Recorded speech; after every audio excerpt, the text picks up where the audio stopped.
Hello my dear students, welcome to English funda in association with team निष्ठा। इस series में हम CDS देने वाले हैं। इस बार का जो सीडीएस आप लोग देने वाले हो उसके लिए कुछ कॉन्सेप्ट्स का रिवीजन करवा रहे हैं थ्रू पीवाईएसपी, प्रीवियस ईयर पेपर्स के द्वारा आपके कॉन्सेप्ट्स का रिवीजन कराने की कोशिश है इंग्लिश में। ठीक है, please follow, like and share and subscribe to this channel, और अपने दोस्तों में भी बताओ। जितने दोस्तों को मदद करोगे उतनी अपनी भी मदद होती है, क्योंकि और भी कई सारे क्वेश्चंस आते हैं जो आप अदरवाइज हम नहीं जानते। Okay, so let us jump into it, और सारे क्वेश्चंस करते हैं 120 questions of previous year papers. And I will also tell you, जैसे आगे बढ़ते रहेंगे, I will also give you some very important concepts. एक तो रिवीजन हो जाएगा और दूसरी चीज जो नहीं जानते हो वो भी सीख सकते हो very quickly. Let's start this.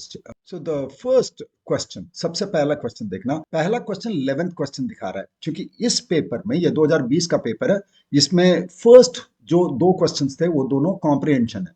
Comprehension के क्वेश्चंस को मैंने पीछे रखा है। दोनों को 5-5-10 क्वेश्चन का जो कॉम्प्रिहेंशन है वो पीछे हैं, इसके बाद में आएंगे। ठीक है, so let's start with question number 11, और ये स्पॉटिंग एरर्स है। He has been one of the most revered member of the committee of inquiry. Sir बड़ा इजी है। वन ऑफ द जब भी कहते हो तो कई में से एक, याद रखना, कभी भी हमें इस तरीके से बात करना होता है तो कई में से एक। हाँ, तो one of many, two of many, three of many, कई में से तीन, कई में से एक, इस तरीके से हो सकता है, एक में से एक नहीं हो सकता। इसीलिए one of the most revered members होना चाहिए यहाँ पर, one of the revered members. तो बी में हमारा एरर है। रिवियर्ड का मतलब क्या होता है? रिप्यूटेबल और रिस्पेक्टफुल। ठीक है, now Rahul asked me whether I was interested to joining the group for the trip. Rahul asked me तो कोई दिक्कत नहीं। Whether I was interested इसमें भी दिक्कत नहीं है। If I was interested, whether I was interested, दोनों में से कुछ भी लिख सकता हूँ, वहां पर भी दिक्कत नहीं है। I was interested in doing something. We don't say interested to join. We say interested in joining. Interested के साथ जो preposition लगता है वो है in. So Rahul asked me whether I was interested in, अगर जब लिख दूंगा तो joining ही लिख। Rahul asked me whether I was interested in joining the group for the trip. Okay, easy questions थे। 13 नंबर क्वेश्चन में आता है, where there is a will then there is a way. अब इसमें क्या प्रॉब्लम है? It's an old epithet. What is an epithet? Epithet is an idiom or a proverb. चलो, where there is a will then there is a way, if के साथ then का combination होता है, when के साथ तो कोई कॉम्बिनेशन नहीं है। एक और भी चीज बता दूं, जब भी किसी सबऑर्डिनेट क्लॉज से सेंटेंस को शुरू करता हूं, where there is a will अगर करता हूं, okay, where there is a will करता हूं तो सबऑर्डिनेट क्लॉज से शुरू करूंगा तो एक कॉमा के साथ और there is a way लिखना पड़ेगा। Okay, then there is a way नहीं लिखना है। Where there is a will, already the condition is put here. ठीक है, कंडीशन ऑलरेडी आ गया तो रिजल्ट को बिना किसी कंजंक्शन के लिखते हैं। So where there is a will there is a way is the correct proverb. Okay, now 14th question को देखना। ये जरा ट्रिकी है, इजी है समझना लेकिन ट्रिकी है समझाना। ठीक है, Indian feminism grew out of the women's movements of the late 19th century and it reached full maturity in the early 20th century. दो क्लॉजेस को जोड़ा गया है, ये तो क्लियर है कि नहीं? ये रीच्ड जो है ये भी टेंस दिखा रहा है, ये ग्रू भी टेंस दिखा रहा है, मतलब दो क्लॉज को सब्जेक्ट टेंस को जोड़ा गया। ठीक है, तो Indian feminism grew out of the women's movements of the late 19th century and it, Indian feminism reached full maturity in the early 19th century. ये तो समझ में आ गया सर। लेकिन जब भी ऐसे दो क्लॉजेस को जोड़ेंगे या दो वर्ब्स को जोड़ेंगे जो एक ही क्लॉज के अंदर में हो लेकिन सब्जेक्ट मैं दोबारा नहीं लिखना चाहूं, तब भी मुझे कंजंक्शन तो लिखना ही पड़ेगा, क्योंकि दो क्लॉजेस अल्टीमेटली बन ही रहे। तो Indian feminism grew out of women's movements of the late 19th century and reached, directly वो भी लिख सकता हूं, नहीं तो चाहो तो मैं एक प्रोनाउन भी लिख सकता हूं। सब्जेक्ट अंडरस्टूड है इंडियन फेमिनिज्म।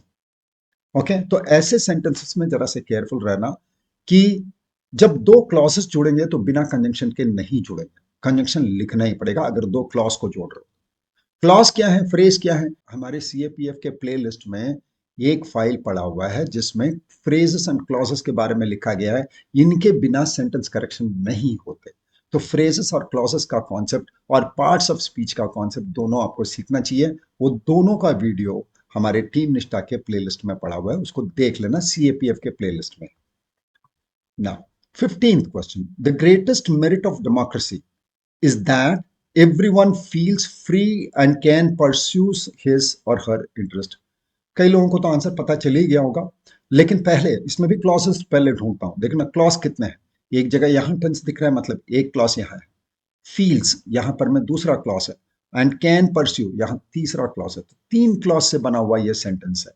तो एक एक सेंटेंस को देखते हैं कि भाई क्या वो सब्जेक्ट वर्ब एग्रीमेंट सही है कि नहीं, पहले वहां से शुरू करते हैं।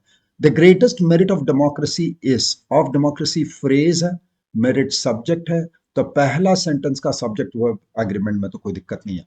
The greatest merit of democracy is that, and everyone के साथ हमेशा सिंगुलर आता है, एवरीवन फील्स, कोई दिक्कत नहीं है सर। फ्री एंड कैन, अब कैन क्या है, ये एक मॉडल वर्ब है, मॉडल वर्ब के साथ हमेशा V1 फॉर्म लिखते हैं, base form of the verb लिखते हैं, तो परस्यू लिखना पड़ेगा बस, और कुछ नहीं करना है। ओके, तो तीनों क्लॉज सब्जेक्ट वर्ब एग्रीमेंट के लिए सही हो गया। याद रखना सेंटेंस करेक्शन करते समय हमेशा सब्जेक्ट वर्ब एग्रीमेंट सबसे पहला आएगा, पहले फ्रेजेस क्लॉजेस ढूंढेंगे, सबसे पहला जो करेक्शन ढूंढेंगे वो सब्जेक्ट वर्ब एग्रीमेंट का, उसके बाद टेंस का, उसके बाद बाकी सारे ग्रामर कॉन्सेप्ट्स का। सब्जेक्ट वर्ब एग्रीमेंट चेक करना ही पड़ेगा हर सेंटेंस के साथ।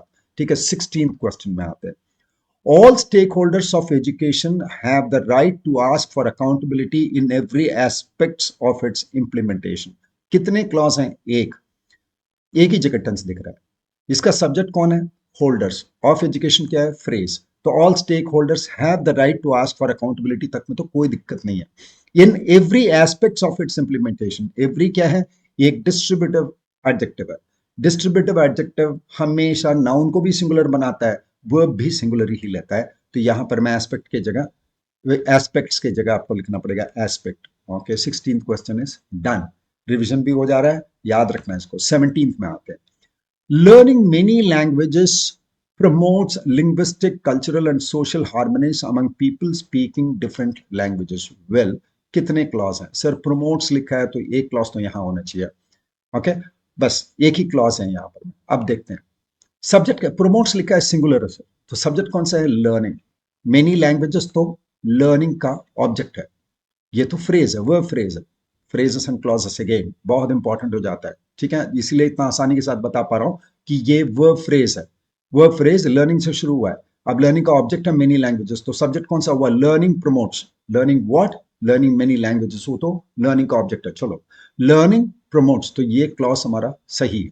Linguistic, cultural and social harmony, sir 3 item है, तो फर्स्ट 2 आइटम के बीच में कॉमा, थर्ड आइटम को अपने एंड से जोड़ा है, बहुत सही है।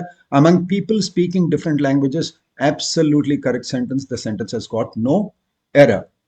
Come to the 18th question. One should not act according to one's whims and fancies on public places.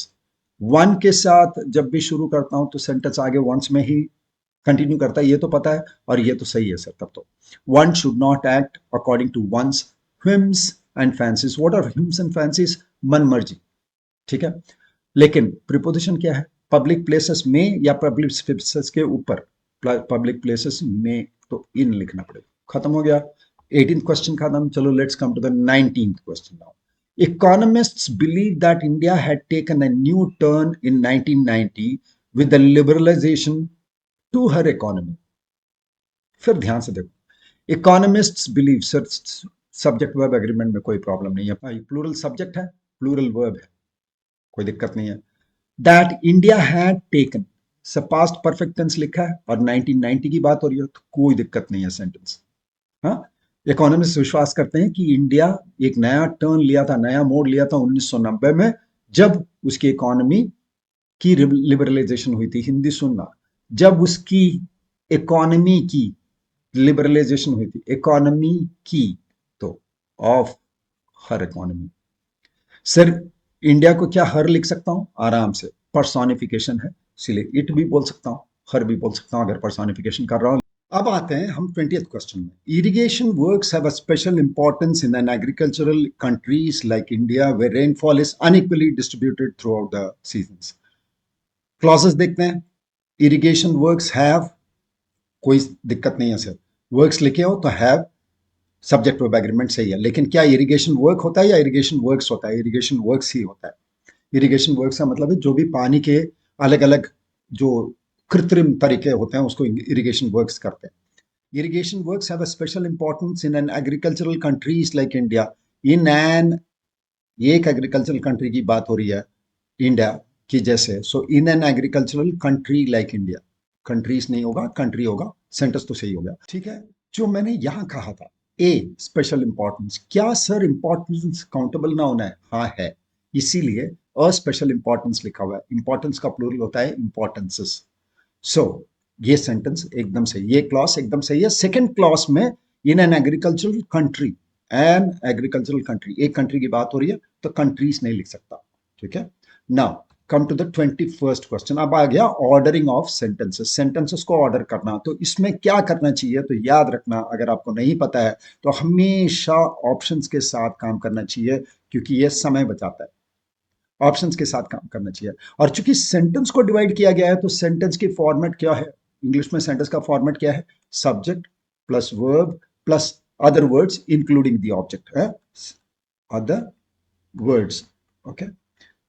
Affirmative negative sentence का अगर ये इंटरोगेटिव सेंटेंस होगा तो वर्ब पहले आ जाएगा, उसके बाद सब्जेक्ट, उसके बाद सारे वर्ब्स। तो ये वर्ब का जो, ये सेंटेंसेस का जो बेसिक कॉन्सेप्ट है वो आपके दिमाग में होना ही चाहिए इनको करने के लिए, ठीक है। तो जब भी शुरू करेंगे हम कोशिश ये करेंगे कि सब्जेक्ट और वर्ब को एक साथ रखें और उसके बाद बाकी फ्रेजेस को एक साथ करें, तो काम हमारा बन जाता है, ठीक है। तो यहां पर मैं देखते हैं, एस से शुरू करके देखते हैं। The study of P, the study of history of life, S के साथ पी काम करता हुआ लग रहा है सर, उसको चेक करता हूं। The study of history of life evolutionary biology, sir नहीं आएगा, तो एस पी क्यू नहीं आ सकता। तो एस के साथ अगर और कोई भी सेंटेंस शुरू है तो वो हमारा नहीं हो सकता, एस पी क्यू का कोई कॉम्बिनेशन नहीं बन सकता, तो पी क्यू ये भी नहीं हो सकता। दो ऑप्शन खत्म हो गया, पी और क्यू का कॉम्बिनेशन नहीं बन रहा। अब क्यू से शुरू करते हैं। एवोल्यूशनरी बायोलॉजी इज, उसके बाद S, the study of history of life forms on earth, sir ये काम करता हुआ लग रहा है, तो एक बार हम डी को चेक करके आंसर को मार्क कर देंगे। पी देखना, हिस्ट्री ऑफ लाइफ एस में आ रहा है, द स्टडी ऑफ ये भी नहीं बन सकता, तो मेरा आंसर है बी। इस तरीके से काम करना है, ऑप्शन से ही काम करना है, बहुत हल्का हो जाता है। ऑप्शन से ही एक ऑप्शन को छूओगे तो दूसरा ऑप्शन ऑटोमेटिकली एलिमिनेट हो जाता है, तो फिर बाकी ऑप्शन से काम कर लेने का। Try the next question now, 22nd। देखो, life is considered the origin the history of universe, okay. इसको ऐसे आपको खुद ही नहीं सेट करना है, खुद सेट करके उसके बाद ये नहीं करना है, डायरेक्टली ऑप्शन से ही चले जाएंगे। क्यू से शुरू करेंगे। The origin of life is considered, okay, is considered a unique event in the history of universe, sir ये काम करता हुआ फर्स्ट क्लास लग रहा है, ठीक है। पी से शुरू करके देखते हैं। Life is considered a unique event in the origin of the history of universe, life is considered a unique event in the origin of the history of universe, या the origin of history, इसमें QP, the origin of life is considered a unique event in the history of universe, sir वो sentence ज्यादा अच्छा है, be close है लेकिन Q ज्यादा अच्छा सेंटेंस है, दो बार चेक कर सकते हैं इसको, ठीक है। और एस क्यू के साथ में a unique event in the origin of life is considered the history of the universe, ये तो बकवास सेंटेंस है, तो ये भी बकवास है। आंसर है आपका ए, ओके।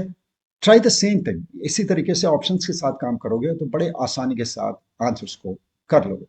23rd देखो, इसमें क्या करना है, फिर पी से शुरू करते हैं, देखते हैं। प्रोडक्टिव रिसोर्सेस इज, सर ऐसे तो कभी नहीं हो सकता, क्योंकि रिसोर्सेस बोल के इज तो नहीं हो सकता, तो ये तो और किसी के साथ आ रहा होगा तभी ये सही है।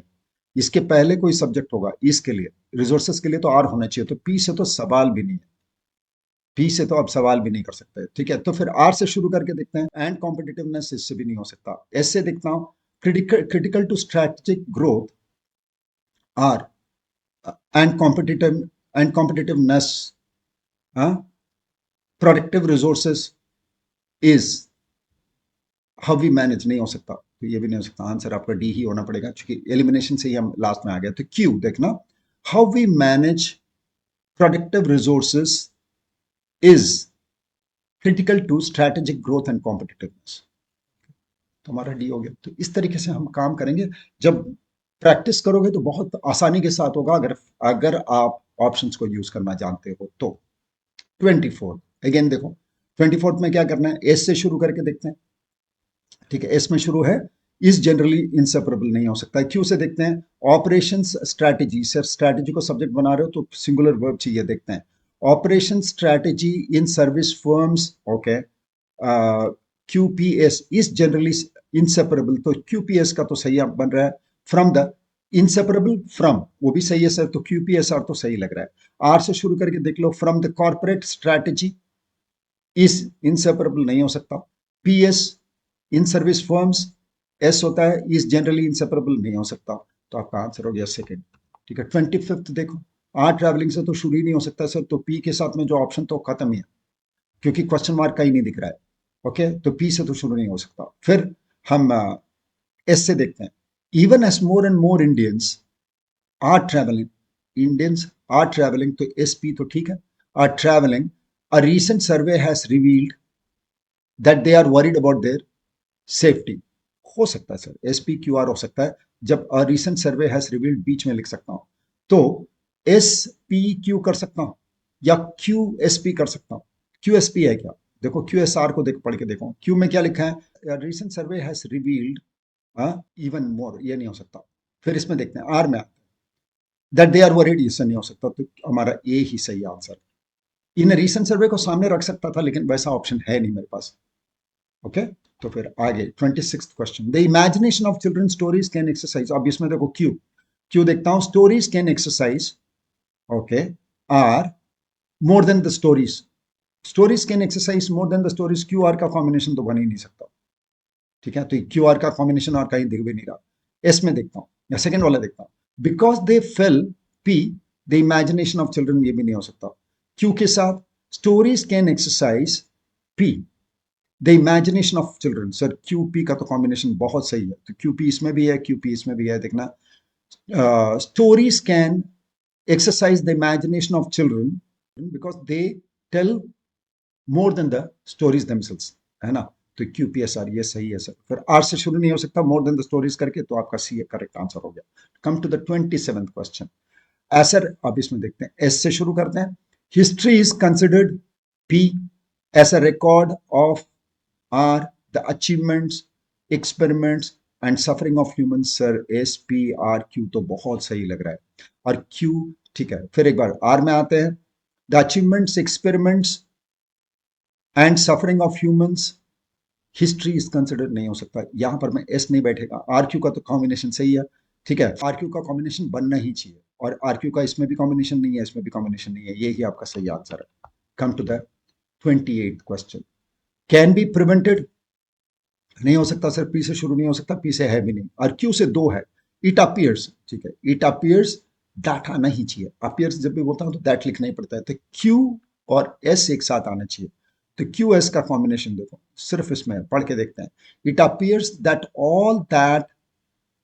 all that can be invented has been invented, QSPR। 29th question देखो, अगेन शुरू करते हैं, एस में शुरू करना है, Indian cinema stands, P, during the last century, Indian cinema stands during the last century, Indian social नहीं बनेगा सर, एस के साथ पी का कॉम्बिनेशन नहीं बनता। ओके, ओके, नहीं बनता, तो एस पी का कॉम्बिनेशन बनता, तो इसमें आता हूं, पी में आता हूं, during the last century, Q, Indian social political and cultural life as a testimony, cultural life as a testimony नहीं हो सकता, तो ये भी गलत है, तो ये सेंटेंस सही है, S, India, Indian cinema stands as a testimony of Indian social political and cultural life during the last century, एकदम डी सही। Okay, last question of ordering words in a sentence, अब देखो कितना आसान होता है। फिर एक बार, सर पी से तो ऑप्शन ही नहीं है, तो पी को तुमको कंसिडर करने की जरूरत नहीं है, शुरू वाला सेंटेंस नहीं हो सकता, आर से ही शुरू होना है, आर से देखो, an exploration into truth should be the beginning of all searches for knowledge and experiments of life, so RQP sentence का मीनिंग भी बनता है, मीनिंग पे भी ध्यान रखना है, याद रखना, सिर्फ सेंटेंसेस को जोड़ देने से नहीं होगा, जोड़ के सेंटेंस में मीनिंग भी आना चाहिए, तो साथ साथ में आपको मीनिंग भी समझना पड़ेगा, तो answer is a. Now idioms and phrases, ये भी बहुत इंपॉर्टेंट है, एक लिस्ट पढ़ लेना चाहिए, रिवीजन कर लेना चाहिए, एक्सरसाइज जितना करो उतना अच्छा है अभी के समय के लिए। गेट द जिटर्स का मतलब क्या है, जिटर्स का मतलब है नर्वस होना, तो क्या है, फीलिंग एंग्शियस, स्टैमर करना, तुतलाना। ओके, देन फ्रेंच लीव का मतलब क्या है? किसी भी वर्ड में फ्रेंच जुड़ता है ना तो वो ऐसा है कि भाई डुप्लीकेट समझ लो, ठीक है, डुप्लीकेट की तरह। ठीक है, तो फ्रेंच लीव क्या है? Absent from without asking for permission in French, asking for permission before leaving work, work for permission to, and then absent from work without asking for permission is French leave. Normally लेना चाहिए, बिना बिना पूछे अगर आपने ले लिया तो उसको फ्रेंच लीव बोलते हैं, और ये मार्क्ड भी नहीं होता। फ्रेंच लीव में सबसे मजेदार बात क्या है, मैं परमिशन के बिना एब्सेंट भी रह गया और मेरी प्रेजेंट भी लग जाता है उस दिन में। ठीक है, इसको बोलते हैं फ्रेंच लीव। न टेक अ स्टैंड का मतलब है अपनी स्थिति मजबूत करना या अपना राय को मजबूत करना। तो क्या होना चाहिए? To publicly express an opinion about something and be determined about it. Take a stand का मतलब to be determined about how you feel. Okay, so take a stand. ना कट एंड रन का मतलब क्या है? To avoid a difficult situation, और वहां से भाग जाने को बोलते हैं कट एंड रन। बहुत बहुत दुविधा वाली स्थिति में फंस गए और वहां से भागना चाहते हो तो हम कट एंड रन करते हैं। He cut and run from the police when they stopped him for not wearing a helmet. Cut the cord का मतलब होता है कि सपोर्ट से हट जाना। Cut the umbilical cord, actually ये होता है कट द अम्बिलिकल कॉर्ड। हम जब जन्म लेते हैं तो माँ से हम जुड़े होते हैं अम्बिलिकल कॉर्ड से, तो अगर उसको काटने का मतलब हो गया आप इंडिपेंडेंट हो गए। तो ऐसा भी होता है कि पापा के साथ, I cut the umbilical cords और I cut the cord with my father when I turned 18। मतलब जब मैं इंडिपेंडेंट हो गया, पापा से इंडिपेंडेंट हो गया। तो कट द कॉर्ड का मतलब है becoming independent, start acting independently. A looks close but B is the correct answer. ना 36 में आना, कबर्ड लव का मतलब होता है कि झूठा प्यार जताना ताकि आपका काम बन जाए। हाँ, तो loving someone to get something from a person is called cupboard love. Now, around the corner का मतलब होने ही वाला है।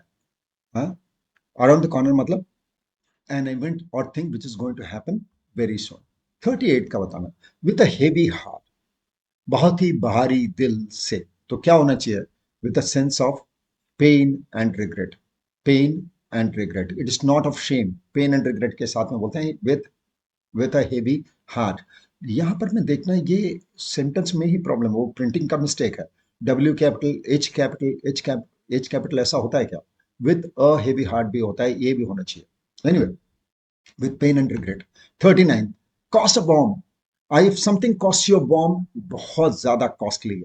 ओके, तो it is very expensive, so cost a bomb बोलते हैं। और पे थ्रू द नोज भी बोलते हैं, याद करो, पे थ्रू द नोज का मतलब भी बहुत ज्यादा कॉस्टली होता है। Okay. Then roll your sleeves up. कब करते हो रोल स्लीव्स को? रोल अप कर। So to prepare for hard work is when you roll your sleeves up. Now comes ordering of sentences, लेकिन यहां तो पूरा पैराग्राफ बनाना पड़ता है। इसको कैसे करेंगे? इसमें भी सेम कॉन्सेप्ट लगाएंगे। We will apply the options first. इसमें दो चीजें करना है, ऑप्शन अप्लाई करना है पहला, याद रखना ये कुछ कुछ कॉन्सेप्ट याद रखना। ऑप्शंस को अप्लाई करना है, ये तो सबसे पहला चीज है। कंपलसरी पेयर्स देखना है, दो सेंटेंसेस जो साथ में आएंगे उसको पहले पहचानना है। फिर S1 और S6 दिया हुआ है, ये दोनों फिक्स्ड हैं, तो इनसे जुड़ने वाले सेंटेंस जोड़ लेना। इतना करते करते हमें क्लियर हो ही जाता है कौन सा सेंटेंस किसके साथ जाएगा। और दूसरी बात क्या है, ये कंपलसरी पेयर्स करने के लिए आप ग्रामर का उपयोग कर सकते हो। मान लो किसी में नाउन लिखा है, फर्स्ट सेंटेंस में नाउन है तो सेकंड सेंटेंस में प्रोनाउन आना वाजिब है। ठीक है, तो ये कनेक्शंस देखना, कंजंक्शंस आना, एडवर्ब्स आना, जो कि पहले थॉट को दूसरे थॉट से कनेक्ट कर देता है। इसीलिए पेयरिंग करना, दो दो सेंटेंस का पेयरिंग करने पर आप ग्रामर का सदुपयोग कर लेते हो। तो ऑप्शन से काम करना है, कंपलसरी पेयरिंग करना है, और S1 और S6 को यूटिलाइज करना है कि कौन सा सेंटेंस किसके साथ जाएगा। 41 का आंसर बताओ। S1 और S6, इसमें क्या आंसर होना चाहिए? सिर्फ हमको और कुछ मत करना, यहां वीडियो को रोक कर आप सिर्फ हमको पैर बताना, दो सेंटेंस जो पैर बनना चाहिए, तभी तुम्हारा काम बन जाएगा। ठीक है, जरा बताओ इसका आंसर क्या होना चाहिए? इसमें आंसर क्या होना चाहिए? बहुत आसान है, देखना इसमें। The country's economy is growing and would continue to grow at a rapid pace in the coming years. Country's economy अगर कह रहे हो, कंट्रीज इकोनॉमी मतलब पूरी इकोनॉमी की बात हो रही है, पर्टिकुलर सेक्टर की बात नहीं हो रही। पर्टिकुलर सेक्टर की बात नहीं हो रही। तो मुझे एक सेंटेंस ऐसा चाहिए जो पूरी इकोनॉमी की बात हो कर रही हो, पर्टिकुलर सेक्टर की बात नहीं करती हो। ठीक है, क्योंकि लास्ट वाला सेंटेंस देखना, the market share of electrical vehicles, अब इलेक्ट्रिकल व्हीकल्स के एक सेक्टर के बारे में बातचीत हो गई, ठीक है। तो हम एक एक करके देखते आते हैं कि सर सेंटेंस किस में शुरू हो सकता है। तो सबसे पहला ऑप्शन जो है मेरा एस से शुरू होता हुआ, तो एस को पढ़ते हैं। The okay would be continue to grow at a rapid pace in the coming years, आने वाले सालों में बहुत तेजी से हमारी इकोनॉमी बढ़ेगी। This presents a great opportunity for the automobile industry. Economy बढ़ेगी तो एक एक इंडस्ट्री भी बढ़ेगा। तो सर एस से शुरू तो हो सकता है, तो इसी ऑप्शन को जरा आगे बढ़ा लेते हैं। Automobile industry, as the demand for automobiles would only increase. How will it increase? R में देखते हैं उसका रीजन है कि नहीं है। Given the commitments that India has made on the climate front as a nation and an environmental aspect, it is likely that a larger and larger share of automobile sectors would be in the form of electric vehicles. तो ये R में जो question बोले would only increase, उसको आगे बढ़ाया गया है R में। तो एस और आर तो एक साथ ही आना चाहिए। तो देखना एस आर इसमें भी है, एस आर इसमें भी है, तो ये पक्का ऑप्शन नहीं है, ठीक है। क्या क्यू से शुरू कर सकता हूं?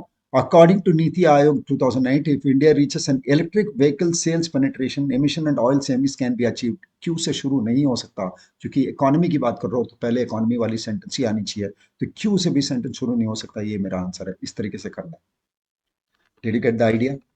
Did you understand how I am doing it? अब ये भी सेंटेंस देखना, इसमें देखना, फिर एकदम ऑप्शंस के साथ ही काम करना है, ठीक है। तो सबसे पहले या पहले इसको पढ़ लेंगे, क्योंकि ये दोनों तो फिक्स्ड है, जगह पे है। तो एस वन को पहले पढ़ लेते हैं, एस सिक्स बाद में पढ़ेंगे। एस वन को पढ़ लेते हैं और उसके बाद देखते हैं एस वन से कनेक्ट कौन करेगा, तभी काम बन जाएगा मेरा। Central government receipts can broadly be divided into non debt and debt receipts. Can be divided into two kinds of receipts, non debt and debt receipts. जो भी ये बताने की कोशिश करेगा कि नॉन डेट रिसीट्स क्या होता है, डेट रिसीट्स क्या होते हैं, वो मेरा पहला सेंटेंस होना चाहिए, ठीक है। तो हम आते हैं एस में। एस क्या बोल रहा है?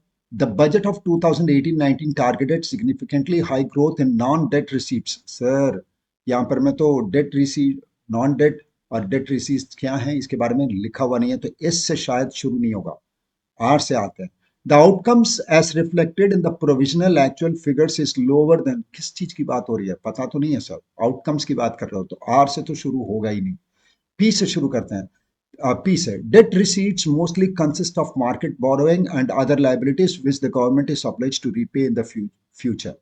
सर ये तो डेट रिसीट्स के बारे में बता रहा है, तो और उसके बाद क्यू बता रहा है द नॉन डेट रिसीट्स, तो पी और क्यू तो एक साथ ही आना चाहिए सर। हो गया मेरा answer, C is the correct answer. So पहला सेंटेंस ही मुझे मदद कर दिया। इस तरीके से लॉजिकली अप्रोच करोगे तो ये क्वेश्चंस बहुत बहुत आसान होते हैं।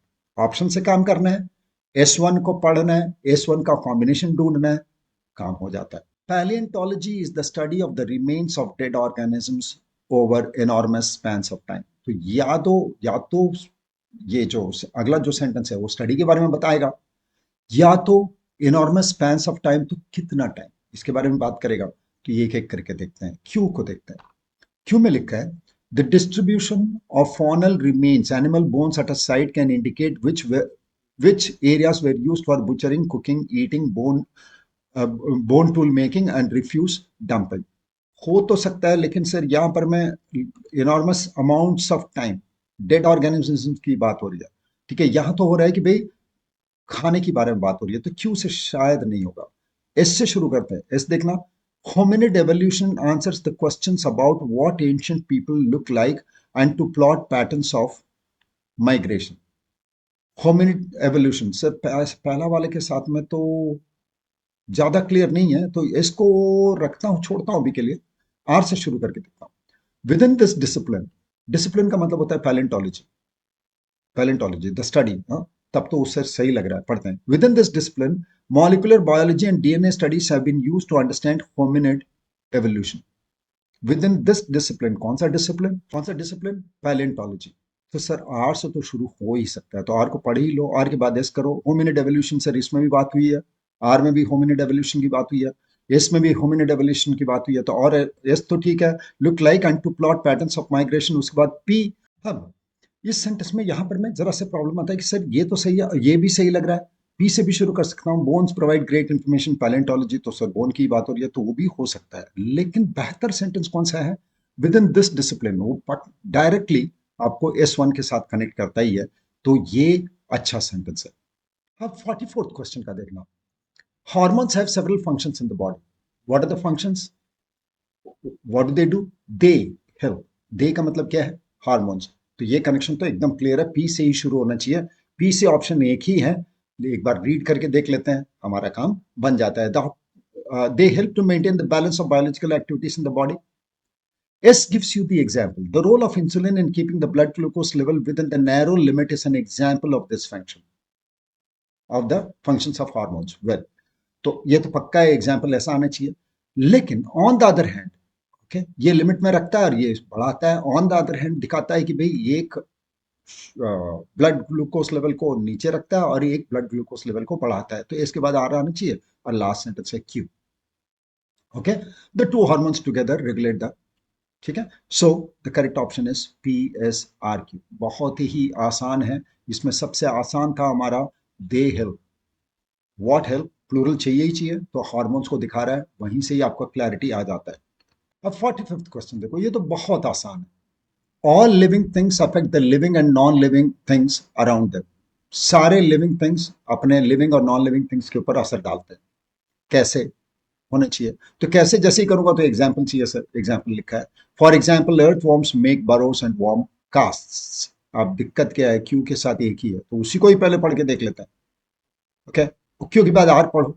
This act of earthworms, sir ये इसमें भी अर्थवॉर्म्स की बात हो रही है, इसमें भी अर्थवॉर्म्स की बात हो रही है, तो क्यू आर का तो कॉम्बिनेशन बनता ही बनता है। This act of earthworms affects the soil and therefore the plants growing in it. तो non living thing, living things दोनों को अफेक्ट करता है। तो क्यू और आर तो एक साथ ही आना चाहिए। क्यू आर का कॉम्बिनेशन तुम्हारा लास्ट डी में है, लेकिन इससे शुरू नहीं कर सकता। एग्जाम्पल की बात कर रहे हो तो वो क्यू में ही है, तो आंसर हो गया हमारा सी। इतना आसान है, अगर आपने पहला सेंटेंस पकड़ करके उसका लिंक ढूंढ लिया, लॉजिकली सोच करके लिंक ढूंढ लिया, फिर पेयरिंग कर दी और ऑप्शन के साथ काम किया, तो बहुत आसान है ये क्वेश्चन। 46th क्वेश्चन को देखना। The ecosystem of water is complex and many environmental facts are intricately linked. Which factors are linked? ये linked वाले को देखते हैं। ओके, क्या देखना? Q. The problems we see are because we have undermined these links, जो कि links के बारे में S1 में बात किया है। तो क्यू से शुरू होना चाहिए, क्यू से शुरू होना चाहिए। क्यू तो बड़ा अच्छा सेंटेंस लग रहा है सर। फिर हम बाकी को भी चेक कर लेते हैं। पी से शुरू कर सकते हैं क्या? Thick forest make, sir forest की बात नहीं हो रही, ठीक है। एस से शुरू करते हैं, in the 4 months of monsoon, वहां पर मैं भी S1 को एस के साथ कनेक्ट नहीं कर सकता, ठीक है। पी के साथ कनेक्ट नहीं सकता कर सकता। आर के साथ कर सकता हूं क्या? First rain and snowfall are the only sources of water about 99%। शुरू तो कर सकता हूं, आर से तो शुरू कर सकता हूं, क्यू से भी शुरू कर सकता हूं, आर से भी शुरू कर सकता हूं। लेकिन देखना, आर के साथ एस का एक कनेक्शन है। First rainfall, first rainfall and snowfall are the only source of water about 99%, और उसको कैच करना कैसे चाहिए? तो आर और एस एक साथ ही होना चाहिए, और इसमें आर एस एक साथ नहीं है, इसलिए ये एक सही आंसर है। पी ही लास्ट सेंटेंस होगा, क्योंकि पी में ट्रीज के बारे में बात हो रही है, फॉरेस्ट के बारे में बात हो रही है पी में, और S6 ट्रीज की बात कर। 47th क्वेश्चन में आते हैं। Politics is exciting because people disagree. तो how does it become exciting? Disagreement के चलते क्या एक्साइटमेंट आ जाता है? तो एक एक करके देखते हैं। पहला है आर। आर को देखते हैं। They disagree about how they should live. They, people and they disagree about how they should live. R से शुरू हो सकता है सर, पी से आता है। For Aristotle, politics is an attempt to create a good society because politics is above all a social activity. तो P S1 के साथ तो नहीं जुड़ेगा सर, ठीक है। डिसएग्रीमेंट की बात होनी चाहिए, तो ये नहीं आएगा। क्यू को देखते हैं। They also disagree because people disagree on what, and then also आना चाहिए, तो क्यू नहीं हो सकता, क्योंकि डिसएग्रीमेंट की बात तो हो रही है, लेकिन ऑल्सो वर्ड काम नहीं करेगा तुरंत S1 के बाद। फिर आर में आते हैं। आर बोलता है, इसमें भी आर है, इसमें भी आर है, तो आर तो सर लगता है कि आर से ही शुरू होना चाहिए। तो आर के बाद S वो भी सर सेट ही लग रहा है, आर एस एक साथ ही आना चाहिए। Who should get what? They disagree about how they should live. so what are the disagreements is given in S, तो आर एस तो एक साथ नहीं है। should the society be based on cooperation and conflict and so on, they also, so R S Q एक साथ आना चाहिए, तो पहला आंसर हो गया, क्योंकि इसमें ऑल्सो है। ओके, आर एस के बाद क्यू ही आएगा, क्योंकि दे ऑल्सो डिसएग्री। 48 क्वेश्चन देखना, जरा ट्रिकी है लेकिन अच्छा क्वेश्चन है। Regular exercise makes many of the organ systems become more efficient. Well, become more efficient बना सकता है ऑर्गन सिस्टम्स को। तो सारे सिस्टम्स की बात हो रही है। तो एक पहला शुरू करते हैं। क्यू बोलता है it can also improve your endurance, it can also improve your endurance, हो सकता है सर क्यू से। आर देखते हैं, it also uses up energy and helps to prevent large amounts of fat building up in the body, sir R से भी शुरू हो सकता है। अगले वाले में आते हैं पी। पी बोलता है it can improve your strength, make your body more flexible and less likely to suffer from sprain, ये भी हो सकता है। अब देखते हैं S, exercise can increase your fitness in 3 ways. अब एस से भी शुरू हो सकता है, लेकिन जब तो सर चारों फंस गया, क्यू आर एस पी किसी में भी शुरू हो सकता है। अब तो दिक्कत है। आप क्या करते हैं, हम एस को पकड़ते हैं, इसमें बताता है 3 वेज, तो 3 वेज कहीं ना कहीं मेंशन होगा सर, 3 वेज कहीं ना कहीं मेंशन होगा। वो पी में है, देखना। It can improve your strength 1, make your body more flexible 2 and less likely to suffer from sprain 3। तो 1 2 3, तो 3 वेज लिखा है, fit in 3 ways and these are the 3 ways to become fit. ठीक है, तो एस और पी तो एक साथ ही आना चाहिए। अब तो हमारा काम आसान हो जाता है, एस पी इसमें है, एस पी इसमें है, और बाकी दोनों में एस पी नहीं है। या तो क्यू से शुरू होगा या तो आर से शुरू होगा। किससे शुरू कर ले, it can also improve your endurance, और आर से शुरू करें, it also uses up energy to help prevent large amounts of fat building up in the body. अब तो सिर्फ ये देखना है कि पी लास्ट सेंटेंस हो सकता है या क्यू लास्ट सेंटेंस हो सकता है। S6 में क्या है, different activities require different fitness levels, तो पक्के तौर पे पी लास्ट में होना चाहिए सर। तो हमारा आंसर हो गया ये, क्योंकि लास्ट सेंटेंस S6 भी डिफरेंट लेवल्स ऑफ फिटनेस की बात कर रहा है, तो लास्ट सेंटेंस होना चाहिए पी। तो दिस सेंटेंस वाज ट्रिकी, लेकिन आसान है। एस और पी का कॉम्बिनेशन हमें आसान कर दिया, इसीलिए be open, be very critical ना, बड़ा लॉजिकली सोचोगे बड़े आसानी के साथ हो जाएगा। 49th क्वेश्चन देखना, on increasing the temperature of solids the kinetic energy of the particles increases. Temperature बढ़ाने पर काइनेटिक एनर्जी पार्टिकल्स की बढ़ती है, ठीक है। अब आता है कि एक एक करके देखते हैं कि किससे शुरू हो सकता है सर। क्यू से 2 सेंटेंस है, तो क्यू को ही पहले चेक कर लिया जाए, उसके बाद पी और एस है। हाँ, क्यू से देखते हैं, due to the increase in kinetic energy the particle start vibrating with greater speed. ठीक है, हो सकता है S1 एक टेम्परेचर से एक चीज होता है, फिर काइनेटिक एनर्जी बढ़ता है, वो क्यू में लिखा हुआ है, तो क्यू से तो शुरू हो सकता है। अब क्यू के बाद क्या होना चाहिए, या पी से भी शुरू हो सकता है कि नहीं, उसको देख लेते हैं। अ stage is reached when the solid melts and is converted into liquid. Okay, हो सकता है। एस में भी देखते हैं, the energy supplied by the heat overcomes the forces of attraction between the particles, इससे भी हो सकता है। लेकिन क्यू चूंकि 2 है इसमें, और क्यू से शुरू हो सकता है, उसको क्लियर कर लेते हैं। क्यू के बाद एस आ सकता है क्या, due to the increase in kinetic energy particle start vibrating with greater speed. ठीक है, एस में लिखा है the energy supplied by heat overcomes the forces of attraction between the particles. हाँ, ये पहले तो वाइब्रेट करना शुरू करता है, फिर हीट जो है उसको तोड़ देता है। तो क्यू और एस का कॉम्बिनेशन तो बनता है सर। तो क्यू एस का कॉम्बिनेशन देखो और किसी में नहीं, तो शायद यही आंसर होना चाहिए। इसके बाद आर आता है कि नहीं, देखते हैं। बिटवीन द पार्टिकल्स की बात यहां शुरू हुई, the particles leave their fixed position and start moving more freely. तो Q S, Q S R का कॉम्बिनेशन तो बनता ही बनता है सर, तो हमारा आंसर हो गया ए। इस तरीके से करना है, be logical, use the S1 and S6 to the hilt. लास्ट में पी भी देख लेना, पी में भी देख लेना, a stage is reached when the solid melts and converted into liquid, the temperature at which a solid melts। ठीक है, तो पी लास्ट होना चाहिए। लास्ट क्वेश्चन देखो, things are often not what they see. चीजें वैसी नहीं है जैसे वो दिखती है नॉर्मली, तो क्या होना चाहिए। क्यू से कितने से, क्यू से पहले चेक करते हैं। सो इन रफली 20 second that it would have taken you to read this paragraph, you have already moved thousands of kilometers। Sir पक्का फर्स्ट सेंटेंस के साथ में तो जोड़ता हुआ नहीं लग रहा है। चीजें वैसे चीजें वैसे नहीं होती जैसे दिखती है। आर में आते हैं, and that is without taking into account the effects of Earth's rotation on its own axis, its orbiting around the sun and sun's journey around the Milky Way। यहां पर में भी सही नहीं लगता है सर। पी से शुरू करते हैं, but you are really not, because the Milky Way galaxy of which, sir ये तो किसी milky, your things are often not what they seem, उसके साथ तो पी भी कनेक्ट करता हुआ नहीं लग रहा है। तो एस को चेक करते हैं, शायद ऐसे आंसर है, देखते हैं।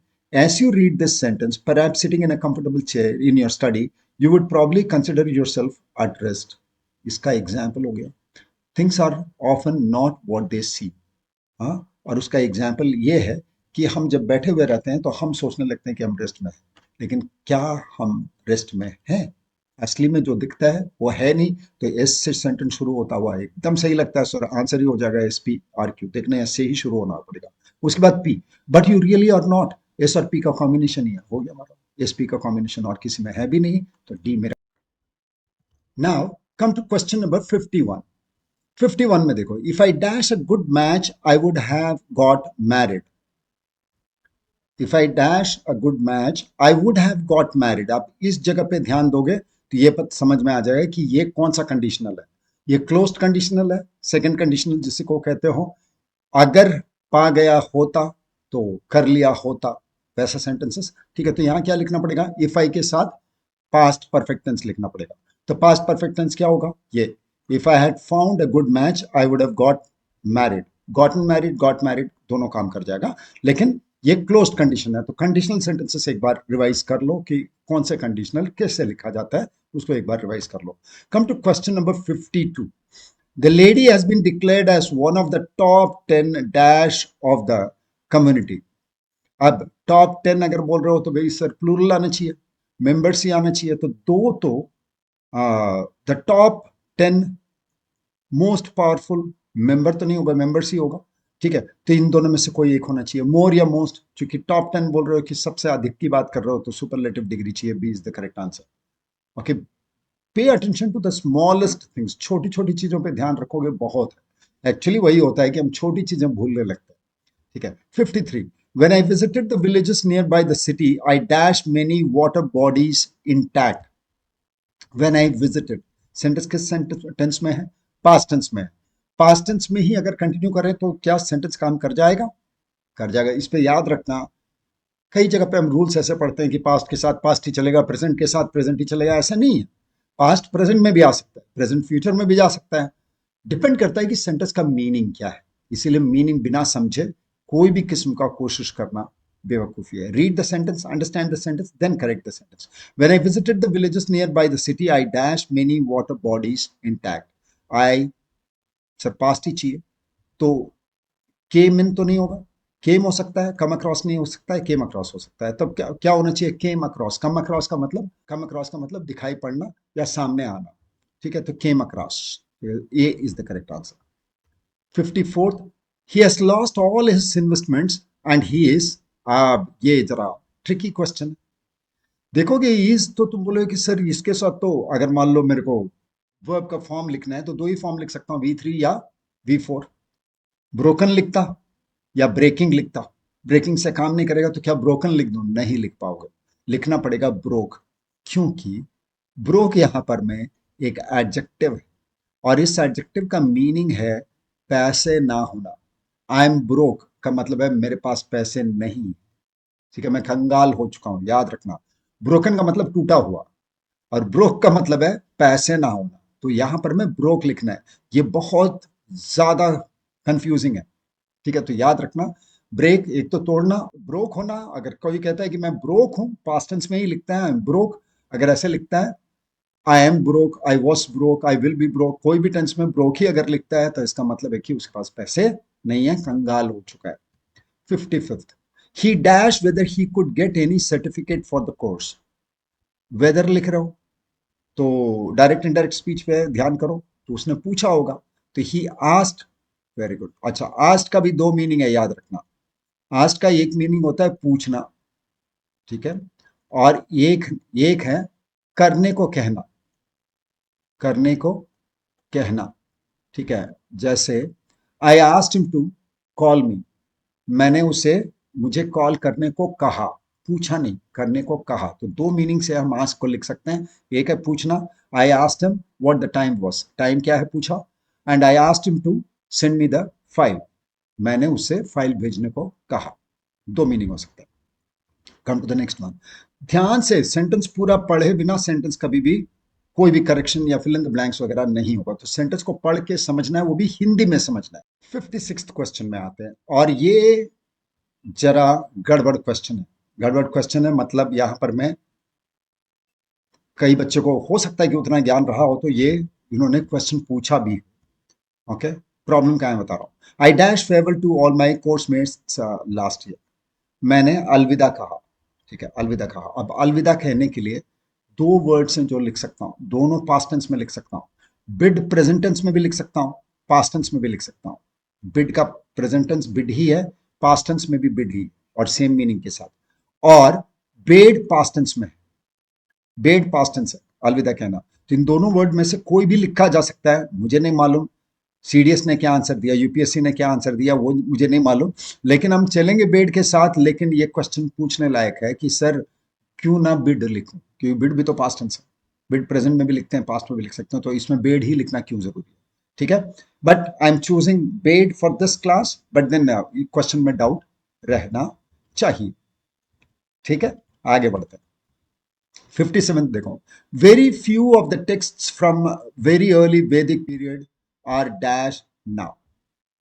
Okay, very few of the texts from the early Vedic period are dash now का मतलब क्या है? आज के दिन में बहुत कम ही टेक्स्ट ऐसे हैं, बहुत कम टेक्स्ट ही वैदिक टेक्स्ट से जो रह गए हैं, जो आज के दिन में अप्लाई किए जाते हैं, इंप्लीमेंट किए जाते हैं। कई सारी चीजें हमने भूल गया, हमने भूल लिया। तो आज के दिन में बहुत कम टेक्स्ट वैदिक लेसन से बहुत कम हम यूज करते हैं, ये लिखा हुआ है। तो आज के दिन में तो पीरियड आर आज के लिए अप्लीकेबल है। क्या लिखना पड़ेगा सर अप्लीकेबल के लिए? तो एग्जिट और एग्जाम तो नहीं होगा, ये दो तो नहीं होगा। एग्जाम तो बरी करना है, एग्जिट माने बाहर जाना, ठीक है। रिडंडेंट नाउ, रिडंडेंट का मतलब आज के दिन में बेकार नहीं हुए, रिडंडेंट लिख सकता हूँ। एक्सटेंट नाउ आज के दिन में अप्लीकेबल है, तो कौन सा लिखूं? फिर एक बार सेंटेंस पढ़ते हैं। Very few of the text, इसमें दोनों बहुत क्लोज हैं। Very few of the text from very early Vedic period are dash now. आज के दिन में क्या? अब फिर आप जरा कॉमन सेंस लगाओ। आज के दिन में क्या वैदिक लेसन्स को हर जगह माना जाता है? नहीं। तो एक्सटेंट ना, हम और तुम नहीं मानते वैदिक लेसन्स को, बहुत कम ही हम लोग प्रयोग करते हैं। Okay, come to the next one. Extent का मतलब presently applicable. 58, a speech is a dash address delivered to an audience that seeks to convince, persuade, inspire or inform। इसमें तो ग्रामर ही सबसे पहले यूज किया जा सकता है। अ स्पीच इज ए बोल रहा है, तो पक्का ही कोई भी वर्ड जो वॉवल से शुरू होगा वो मेरा आंसर नहीं है, क्योंकि एन होगा तो वॉवल से शुरू हो सकता है, एन तो है नहीं, ये है। तो तुरंत तुरंत इनफॉर्मल और ह्यूमरस तो हटा सकते हो, क्योंकि एन ह्यूमरस और एन इनफॉर्मल एन के लिए चाहिए, फिर फॉर्मल या पॉलिटिकली आना चाहिए। तो एक बार पढ़ के देख लो। A speech is a dash address delivered to an audience that seeks to convince, persuade, inspire और इन्फॉर्म। ओके, तो क्या होना चाहिए? पॉलिटिकल एड्रेस है स्पीच या एक फॉर्मल एड्रेस है? ठीक है, एक औपचारिक एड्रेस है, तो इसमें आंसर क्या होना चाहिए? फॉर्मल या पॉलिटिकल? राजनीतिक हमेशा हो स्पीच, इसकी जरूरत नहीं है, तो ये फॉर्मल एड्रेस, औपचारिक एड्रेस है, तो फॉर्मल लिख लेंगे। पॉलिटिकल भी यहां लिखा जा सकता था, लेकिन formal is a better word, okay, क्योंकि जनरली लिखा जा रहा है। सो 59th क्वेश्चन में आते हैं। All that dash is not gold, ये तो आपका प्रोवर्ब ही है, हर कोई जानते हो। गोल्ड क्या है? गोल्ड क्या है? अनकाउंटेबल है। तो यहां पर मैं सब्जेक्ट को भी क्या मान के चलना पड़ेगा? अनकाउंटेबल है। तो all that glitters, all that glitters, जो भी चमकता है वो गोल्ड नहीं होता, सोना नहीं होता। ओके, तो सोने के बारे में ही बात कर रहे हैं, तो चमकने वाली चीजें सोना नहीं होती हैं, ये लिखा है। तो all that glitters is not gold, यही gold. Next one. Having been in politics for about 40 years, the party now treats him like, 40 साल से रह चुका है, अब पार्टी उसको ट्रीट करता है, कैसे ट्रीट करता है? 40 साल हो गया तो अब तो रह चुके थे ना, ठीक है, इस तरीके से लिखना है। तो we are trying to look for a noun, all this are nouns. देखना आर्टिकल लिखा हुआ है, सर बोलोगे कि वर्ब है, हाँ वर्ब है, वर्ब को नाउन बनाकर लिखा हुआ है। A, have been compound words हैं, compound word used as a noun. So क्या लिखना चाहिए? A have been, a had been, a has been. एक बंदे की बात हो रही है, तो क्या करना पड़ेगा? The party now treats him like a has been, रह चुका है, रह चुका है, ठीक है। Now treats him like a has been. और आपको एक खुशखबरी दे दूं कि हम एक 5 मॉक टेस्ट का सीरीज बना रहे हैं, बहुत कम कॉस्ट में, ताकि और उसको इस तरीके से हम डिजाइन कर रहे हैं जो आजकल जो एग्जाम्स आ रहे हैं सीडीएस के, उसके अनुसार कर रहे हैं, सेम लेवल ऑफ डिफिकल्टी रखते हुए कर रहे हैं, तो उसको ज्वाइन करो और 5 टेस्ट दो, गारंटी, सक्सेस की गारंटी आपकी है। इसमें अच्छा अगर स्कोर कर लेते हो तो पक्का सक्सेस की गारंटी है। लेकिन ऑल्सो वॉच दीज सेशंस, ये सेशंस उतने ही इंपॉर्टेंट है क्योंकि इससे रिवीजन भी हो जाता है और कुछ नए कॉन्सेप्ट भी आपको मिल जाते हैं। To the next question. अब इसमें जो हाईलाइटेड पार्ट है उसका हमको मीनिंग बताना है। Underline word follow by select the option that is nearest in meaning. Nearest in meaning का मतलब है सिनोनिम चाहिए। तो embolden by its success the leader now plans to go ahead with the plan and implementation. अब कई सारे बच्चों को ये प्रॉब्लम होती है कि सर मेरी वोकैबुलरी स्ट्रांग नहीं है। क्या मैं गेस कर सकता हूं? करना चाहिए, गेस तो करना ही आनी चाहिए। ठीक है, गेसिंग is part and parcel of your question paper जब वोकैबुलरी की बात आती है। तो कैसे लेकिन गेसिंग करना है? ठीक है, आंख बंद करके तो नहीं करना, दिमाग लगा के करना है। सेंटेंस को पढ़ने पर एम्बोल्डन का मीनिंग क्या आ रहा है? सर पॉजिटिव मीनिंग आ रहा है sir. Embolden by its success, success से खुशी हुआ होगा। The leader now plans to go ahead with, इस पार्ट को पढ़ते हैं तो सर पॉजिटिव सेंस आ रहा है सेंटेंस में, मतलब एम्बोल्डन का भी मीनिंग पॉजिटिव ही होना चाहिए। ठीक है, तो पॉजिटिव वर्ड्स देखना, डिसग्रंटल्ड नहीं होगा, फेल्ड नहीं होगा। अब दो ही वर्ड हो सकता है, एनकरेज्ड या सक्सीडेड। तो क्या होना चाहिए सेंटेंस को देखते हैं, उससे उसको बोल्ड लिखा हुआ है। बोल्ड का मतलब क्या है? करेज मिलना। ठीक है, करेज मिलना, तो उस हिसाब से तो सर एनकरेज्ड लिख दूं। Absolutely. Okay, succeeded by it success तो मीनिंग नहीं करता। तो embolden by it success, success से हिम्मत पाते हुए, एम्बोल्डन का मतलब है हिम्मत पाना। तो first one is the correct answer. Disgruntled का मतलब है डिससैटिस्फाइड होना। Okay, next one 62nd। It is encouraging to see India's indigenous cinema going places. Going places का मतलब हर जगह फैलना। ठीक है, और लोकल सिनेमा जो है, इंडिया की जो लोकल सिनेमा है वो बाहर के देशों में भी अपना छाप छोड़ रहा है। गोइंग प्लेसेस का मतलब हर जगह जाने का मतलब है कि फेमस होना। ठीक है, तो होमोजेनस, क्लासिकल, होम ग्रोन या नॉन नेटिव लैंग्वेज। मीनिंग क्या है इंडिजिनस का? इंडिजिनस का मतलब है होम ग्रोन, घर का, नेटिव क्या है? नेट। होमोजेनस का मतलब एक जैसे यूनिफॉर्म होना, होमोजेनियस बोलते हैं, और क्लासिकल तो तुम जानते हो किसी एक वर्ग को बिलोंग करना। तो इंडिजिनस का मीनिंग हो जाता है home grown. Okay, next one. अब इसमें बताना है, इसमें भी नियरेस्ट इन मीनिंग ही बताना है। 63, the ability to imagine and conceive a common good is inconsistent with what is known as pleonexia, is a major struggle for a good democracy to realize। Sentence का meaning तो ये हुआ कि भाई प्लियोनेक्सिया का meaning बताना है। ठीक है, तो क्या है कि ability to imagine and conceive a common good is inconsistent with what is known as प्लियोनेक्सिया।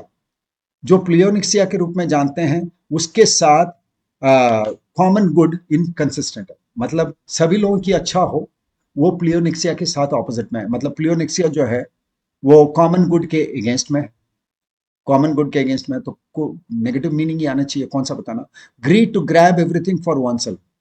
ठीक है, greed to accumulate more and more wealth, dislike for others over ambitious. Sir यहाँ तो गुड फॉर अदर्स का मतलब है भी, यहाँ पर तो पैसों की बात हो रही है, तो डिसलाइक फॉर अदर्स नहीं होगा, ओवर एम्बिशियस नहीं होगा, इन दोनों में से कोई एक होना चाहिए। ग्रीड ही होना चाहिए, लालच ही होना चाहिए। लेकिन क्या greed to accumulate more and more wealth और need to grab everything for oneself, common good का मतलब सब लोगों के लिए और सब मुझे ही चाहिए। तो यहां पर क्या हो जाता है? सब चीज मेरे लिए चाहिए। So greed to grab everything for oneself is what is called pleonexia. He tried to avoid saying, nearest in meaning ही अभी तक बताना है। He tried to avoid saying something that would implicate him further.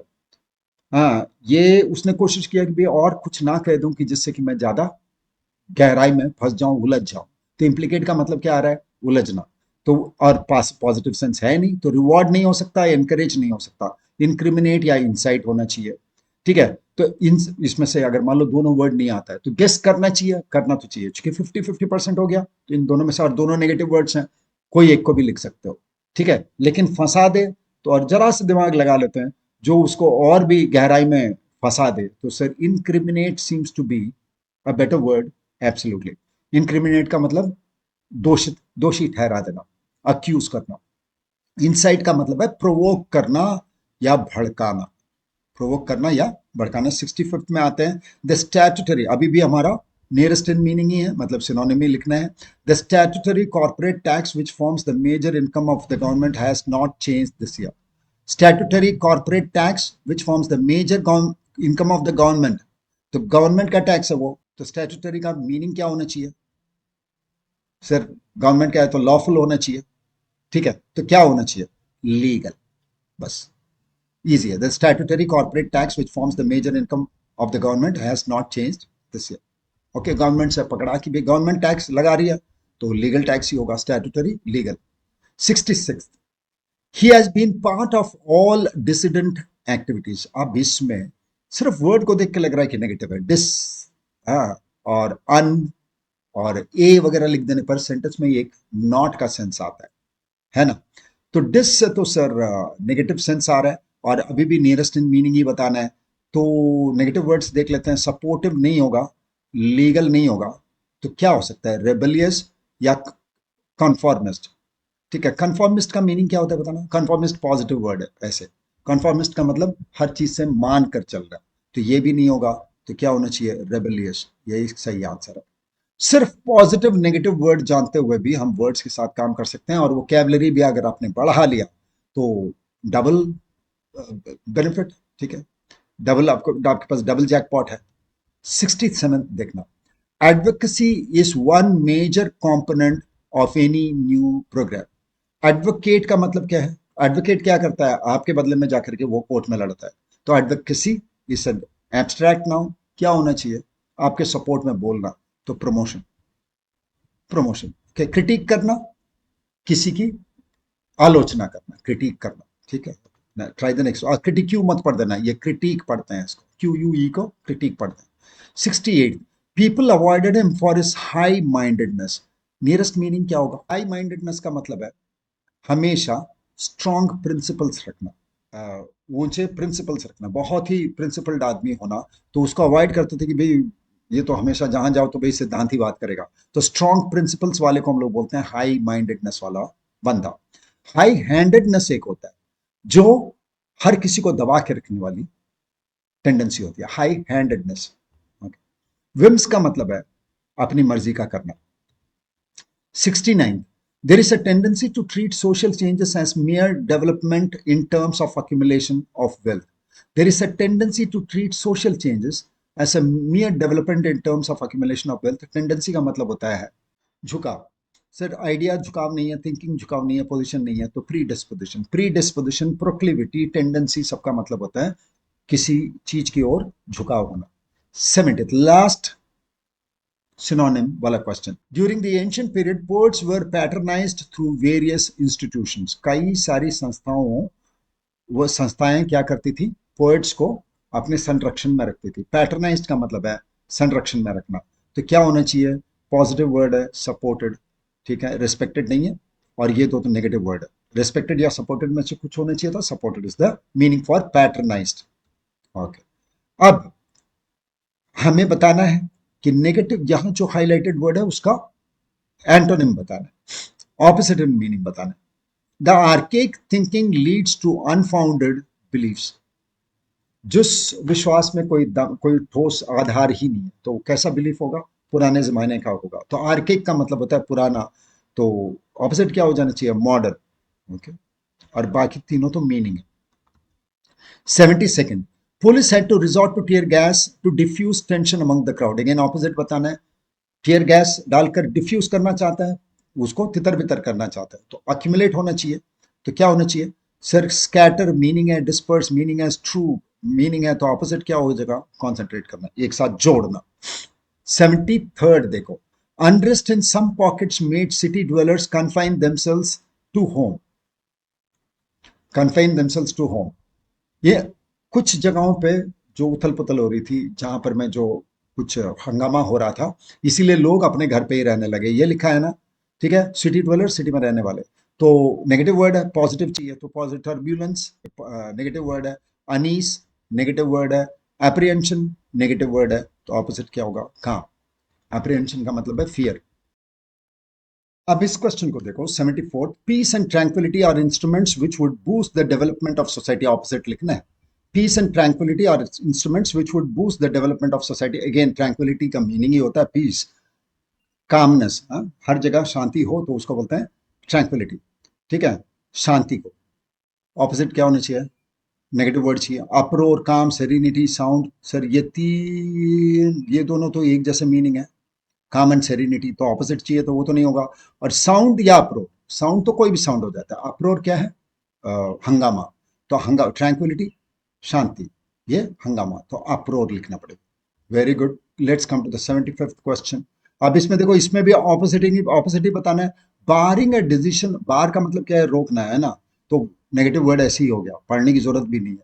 लेकिन अगर पढ़ना चाहो तो पूरा सेंटेंस पढ़ो। लेकिन barring a decision of such dispute, barring का डिसीजन ऑफ सच डिस्प्यूट्स, ऐसे डिस्प्यूट्स को रोकना, ऐसे डिस्प्यूट्स को रोकना, तो अलाउ करना, तो क्या होना चाहिए, accepting, without, including, excluding. Sir including होना चाहिए, बहुत इजी क्वेश्चन है, इसके लिए पूरे सेंटेंस को पढ़ने की जरूरत भी नहीं है, कुछ दूर पढ़ने के बाद भी समझ में आ जाता। ये हमेशा नहीं होता, मैं एडवाइस भी नहीं करता हूँ कि आधा सेंटेंस पढ़ो, लेकिन बार का मीनिंग बहुत कॉमन था, इसीलिए हमने ऐसे ही कर लिया, लेकिन ऐसे करना नहीं चाहिए, सेंटेंस को तो पूरी पढ़नी ही चाहिए। Okay, next question, 76th. His speech was full of emotions and it was an extempore. What is an extempore? Extempore is unrehearsed speech. बिना तैयारी किए हुए स्पीच देने को बोलते हैं एक्सटेम्पोरे, अनरिहर्स्ड। तो क्या होना चाहिए ऑपोजिट, प्रिपेयर्ड। अनरिहर्स्ड तो मीनिंग है, ठीक है, रेडीमेड नहीं, प्रिपेयर्ड, प्रिपेयर करके आना। एक्सटेम्पोरी अनप्रिपेयर्ड होता है। एडलिब का मतलब भी होता है अनप्रिपेयर्ड, एक्सटेम्पोरी होता है एडलिब का मतलब भी, ठीक है, विदाउट एनी प्रिपरेशन।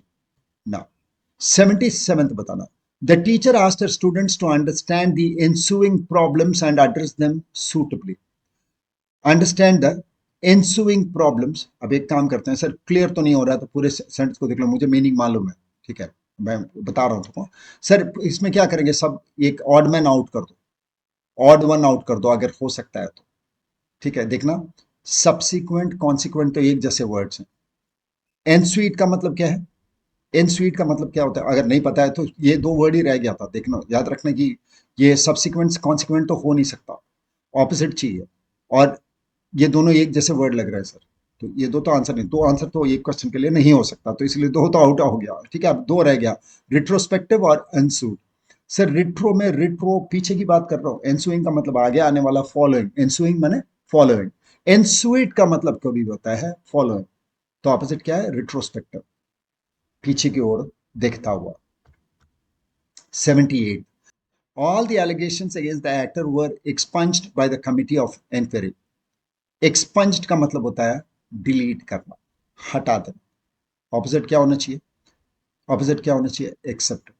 बाकी got rid of, part of, rejected, ये सब तो एक्सपेंजेड का मीनिंग है, तो ऑपोजिट क्या है, एक्सेप्टेड। 79th क्वेश्चन में आते हैं, अगेन ऑपोजिट मीनिंग ही बताना है, एंटोनिम बताना है। His relatives dissuaded him from giving up the job. Dissuade करना, अगेन नेगेटिव मीनिंग होना चाहिए, मैंने बोला कि डिस वगैरह आता है तो नेगेटिव मीनिंग आता है, तो डिसवेड करने का मतलब है मना करना, मना करना, किसी को कुछ करने से मना करना, डिसवेड करना। एनकरेज इसका ऑपोजिट है, तो यहां है क्या, एनकरेज तो नहीं है सर, लेकिन डिस्करेज है, यह आंसर नहीं हो सकता चूंकि ऑपोजिट चाहिए। एडवाइस्ड अगेंस्ट, ये भी ऑपोजिट है, ये भी मीनिंग है, ये नहीं हो सकता। डिटर, डिटर का भी मतलब किसी को मना करना, किसी चीज को करने से, तो ये तीनों तो मीनिंग ही हो गया, तो ऑपोजिट क्या है, परसुएड करना, परसुएड करना, एनकरेज करना। 80th में आते हैं, he is one of the confidants of the leader and can influence the decision of the government. अब यहां पर में कई बच्चे कंफ्यूज कर जाएंगे, ये कॉन्फिडेंट्स है, DANT है, ठीक है, ये नाउन है। कॉन्फिडेंस का मतलब है जिस पे हम विश्वास रखते हैं, जिस बंदे पे हम विश्वास रखते हैं। कॉन्फिडेंट जो है वो एडजेक्टिव है, कॉन्फिडेंट एडजेक्टिव है, ये कॉन्फिडेंट है, कॉन्फिडेंट मतलब जिस पे मैं अपनी सारी विश्वास रखता हूँ, ठीक है, तो ओपोनेंट की ऑपोजिट क्या होना चाहिए, ओपोनेंट्स। हाँ, कॉन्फिडेंस कौन होगा, जिसपे हम विश्वास करते हैं, तो ऑपोजिट चाहिए। तो इंटीमेट, क्लोज फ्रेंड, कलीग, ये सब तो एक जैसे मीनिंग ही हो गया, ओपोनेंट्स ऑपोजिट है। 81st में आते हैं, अब हमें बताना कि पार्ट ऑफ स्पीच, और ये बहुत इंपॉर्टेंट है, पार्ट ऑफ स्पीच से ही ग्रामर शुरू होता है, वहीं से पूरी ग्रामर पकड़ में भी आता है आपको। अभी जैसे English, sentence correction, sentence improvement, कुछ भी करना चाहते हो पार्ट ऑफ स्पीच से ही शुरू होना चाहिए। और सीडीएस बहुत अच्छी तरीके से इसको रिकग्नाइज करता है। तो पार्ट ऑफ स्पीच का 10 क्वेश्चन देता ही देता है। ठीक है, तो आते हैं पहला देखो, all the pilgrims rested for a while under the banyan tree. अब under the banyan tree, under क्या है? ये एक प्रिपोजिशन है, ये एक संबंधवाचक है। प्रिपोजिशन है या नहीं कैसे पता चलेगा सर? प्रिपोजिशन हमेशा अपने ऑब्जेक्ट में खत्म होता है। प्रिपोजिशन होगा तो प्रिपोजिशनल ऑब्जेक्ट होगा, जिसको हम एक नाउन या प्रनाउन जो प्रिपोजिशन के बाद आता है उसे प्रिपोजिशनल ऑब्जेक्ट कहते हैं। तो याद रखना, अंडर को मैं प्रिपोजिशन तभी बोलूंगा जब उसके बाद में कोई नाउन या प्रनाउन आ रहा होगा। तो यहां पर मैं ये preposition. Okay, next one, 82nd, the wonderful statue of the leader welcomes all people to society। wonderful statue, wonderful क्या है? एडजेक्टिव। एडजेक्टिव किसके बारे में बताता है? नाउन के बारे में। तो स्टैच्यू क्या होना चाहिए? नाउन। ये अब देखना है, यहाँ पर ऑब्जेक्ट है, एडजेक्टिव है, नाउन फ्रेज है या नाउन है, सब क्लोज क्लोज से ऑप्शन लगते हैं। तो याद रखना, फ्रेज का मतलब होता है एक से ज्यादा शब्द। स्टैच्यू को केवल अंडरलाइन किया गया है, एक से ज्यादा शब्द तो है नहीं, तो पक्का ही नाउन फ्रेज नहीं है। एडजेक्टिव नहीं है, क्योंकि एडजेक्टिव होता तो इसके आगे कोई नाउन होता, नहीं है, तो ये एडजेक्टिव भी नहीं है। ऑब्जेक्ट पक्का नहीं है, ऑब्जेक्ट होता तो नाउन या प्रोनाउन है, ऑब्जेक्ट होता तो नाउन या प्रोनाउन है, लेकिन किस जगह पे होने पर ऑब्जेक्ट कहते हैं? प्रीपोजिशन के बाद में होने पर या एक्शन वर्ब के बाद में होने पर। ये तो सर ना प्रीपोजिशन के बाद में है ना एक्शन वर्ब के बाद में है, तो ये सिर्फ नाउन है। ठीक है, 83rd देखो, दिस इज हिज पेन। अब ये हिज क्या है सर? ये तो एक पॉजेसिव प्रोनाउन है या पॉजेसिव एडजेक्टिव है? दोनों ही दिया हुआ है, देखना, पॉजेसिव प्रोनाउन भी दिया हुआ है, पॉजेसिव एडजेक्टिव भी दिया हुआ है।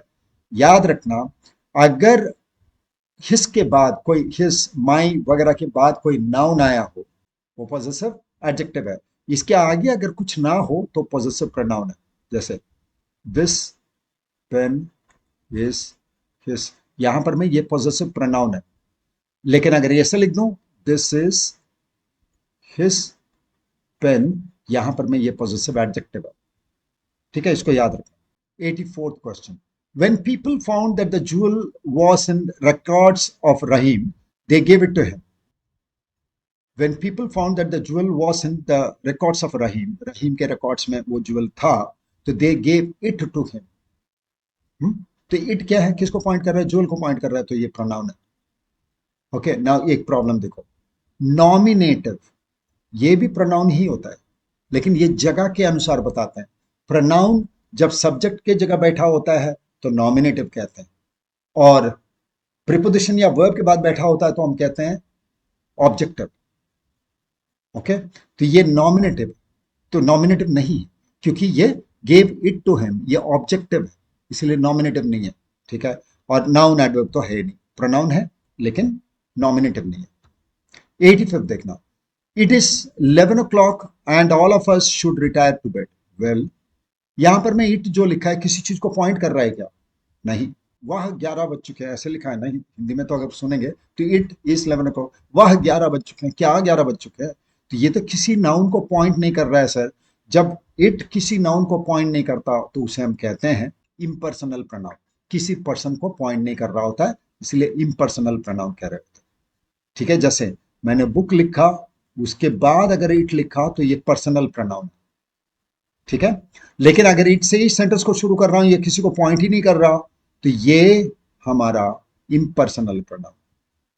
इसीलिए पार्ट ऑफ स्पीच बहुत इंपॉर्टेंट है, जब जानोगे तो सारी चीजें, पूरे ग्रामर का एक ओवरव्यू मिल जाता है पार्ट्स ऑफ स्पीच से, और मैं वहीं से अपनी इंग्लिश की क्लासेस शुरू करता हूं। Okay, 86, the flower is very beautiful. Very good, ये तो बहुत ईजी है। ब्यूटीफुल क्या है? एडजेक्टिव। एडजेक्टिव के बारे में बताने वाला शब्द क्या होता है? एडवर्ब हो गया। ठीक है, 87th में आओ, this boy stronger than Ramesh. अब दिस किसके सामने लिखा हुआ है? बॉय के, तो एडजेक्टिव तो पक्का है सर, एडजेक्टिव तो है, तो हो गया। अगर मान लो इसमें पूछा जाता है कि ये किस किस्म का एडजेक्टिव है, तो मैं बोलता डेमोन्स्ट्रेटिव एडजेक्टिव है, क्योंकि पॉइंट कर रहा है, दिस बॉय डेमोन्स्ट्रेट कर रहा है। अब 88 में बताओ, आई हर्ड माई सेल्फ। जो भी सेल्फ वाले प्रोनाउंस है उसको हम क्या कहते हैं? एम्फेटिक या रिफ्लेक्सिव प्रोनाउंस कहते हैं। सेल्फ या सेल्फ आ जाए, एम्फेटिक या रिफ्लेक्सिव प्रोनाउंस कहते हैं। लेकिन सर एम्फेटिक वर्ड नहीं है तो सिर्फ प्रोनाउन का 89 देखो, the ends for the wasps, the ends for the wasp. Sir इसमें टेंस ही किससे दिख रहा है? फॉट। और टेंस जिस वर्ड से दिखेगा वो पक्का वर्ब होना ही चाहिए, तो ये फॉट वर्ब है। लेकिन किस किस्म का वर्ब है? इंट्रांजिटिव है, ट्रांजिटिव है, डेमोन्स्ट्रेटिव है, एडजेक्टिव है। डेमोन्स्ट्रेटिव वर्ब करके कोई वर्ब नहीं होता, ओके। और एडजेक्टिव पक्का नहीं है, वर्ब तो है ही। ट्रांजिटिव है या इंट्रांजिटिव है? ट्रांजिटिव वर्ब के बाद एक ऑब्जेक्ट जरूर दिखता है, इंट्रांजिटिव वर्ब के बाद ऑब्जेक्ट नहीं दिखता। तो इसके बाद में ऑब्जेक्ट है, ऑब्जेक्ट एक नाउन या प्रोनाउन होता है, इसीलिए ट्रांजिटिव वर्ब। ठीक है, 90th, I can hardly believe it. अब बिलीव क्या है? ये एक वर्ब है। वर्ब को क्वालिफाई कौन कर रहा है? हार्डली। तो क्या हो जाएगा? Adverb. That is for parts of speech. Next question में आते हैं। अब ये क्लोज टेस्ट हैं, बताऊंगा भी और सॉल्यूशन भी करेंगे। अब जब क्लोज क्वेश्चंस आते हैं तो याद रखना बहुत इंपॉर्टेंट है, और अच्छा खासा क्वेश्चन पूछा जाता है सीडीएस में। आपकी नॉलेज बहुत अच्छी होनी चाहिए, रीडिंग की आदत बहुत होनी चाहिए, क्योंकि लंबे लंबे सेंटेंस में फिल इन द ब्लैंक्स दिया जाता है। तो दो चीजें याद रखना है। थॉट फ्लो कैसे है? ऊपर से थॉट फ्लो क्या है, आगे थॉट फ्लो क्या है, कैसे कनेक्ट करना है, ग्रामर क्या है, हर चीज को ध्यान रखना है। समझ में पहले आना चाहिए सेंटेंस का मीनिंग क्या है, तभी लिख पाओगे, वरना लिख नहीं पाओगे, क्योंकि वर्ड्स बहुत क्लोज होते हैं। ओके, एक बार पीछे और आगे दोनों के बारे में सोचना है। ग्रामर बहुत मदद करता है, तो ग्रामर को काफी हद तक यूज कर सकते हो, इसीलिए parts of speech again important हो जाता है इसके लिए भी। ठीक है, फिल इन द ब्लैंक्स के लिए भी। ठीक है, कोशिश करता हूं, let's try this. The difficult thing about dash the sciences of habits is that most people, when they hear about this field of research, ठीक है, यहां तक मैं छोड़ देता हूं। The difficult thing about dash, okay, अब इसमें हमको वर्ड लिखना है, स्टडिंग लिखना है, स्टडी लिखना है, स्टडीज और स्टडिंग लिखना है। वो तो नहीं है। The difficult thing about something, तो अबाउट तो हमारा प्रिपोजिशन है, प्रिपोजिशन के बाद ऑब्जेक्ट चाहिए। और ऑब्जेक्ट कैसे लिखा जाता है? वर्ब से ऑब्जेक्ट को आईएनजी बना के लिख देते हैं, तो जेरेंट लिख देते हैं। तो ये स्टडिंग ही आना चाहिए। The difficult thing about studying the science of habits is that. और एक चीज और देखना, जब जब मैं एक वर्ड को फिल कर देता हूं उसके साथ पढ़ते हुए आगे आता हूं, ताकि मेरे को सेंटेंस ज्यादा क्लियरली समझ में आए। तो देखो कैसे पढ़ रहा हूं। The difficult thing about studying the science of habits is that most people when they hear about this field of research, most people के बारे में बताना है। मोस्ट पीपल जब इस फील्ड ऑफ रिसर्च के बारे में सुनते हैं तो चाहते हैं, तो पीपल के लिए हमको चाहना लिखना है। पीपल प्लूरल है, तो क्या लिखना पड़ेगा? वांट। पीपल वांट, हाँ, when they hear about this field of research, want to know the secret formula for quickly changing any habit. Well, वो तो खत्म हो गया। फिर आते हैं, if scientists have discovered how those patterns, this pattern, these and that. Sir इसमें this और दैट तो छोड़ सकता हूं, ग्रामर ही क्लियर कर देगा, क्योंकि पैटर्न्स लिखा हुआ है नेक्स्ट वर्ड जो कि प्लूरल है, तो ये या तो दीस होना चाहिए या दोस होना चाहिए। ठीक है, लेकिन दीस कब करते हैं? जो कोई चीज पैटर्न बगल में हो, दूर की बात हो रही है तो हम दोस्त कहेंगे, पास्ट टेंस में बात करेंगे तो दोस्त कहेंगे, और प्रेजेंट टेंस की बात करेंगे तो दीस कहेंगे। ये भी आपको याद रखना है। ठीक है, जिस सेंटेंस में ऐसे तो देखोगे those patterns work and these patterns work, दोनों ही काम कर सकता है। We will choose those patterns, क्योंकि साइंटिस्ट की बात हो रही है, साइंटिस्ट यहां तो नहीं, तो अपनी जगह की बात हो रही है। तो those patterns work, then it stands to reason that they dash have also found। अब यहां have also found, must have also found, will will have also found, could also have found और might also have found। अब क्या है इसमें clarity आपको होनी चाहिए, कौन सी मॉडल कैसे, कौन सा मॉडल कैसे काम करता है, इसकी क्लैरिटी होनी चाहिए। ओके, और यहां देखते हैं, then it stands to reason that they have also found.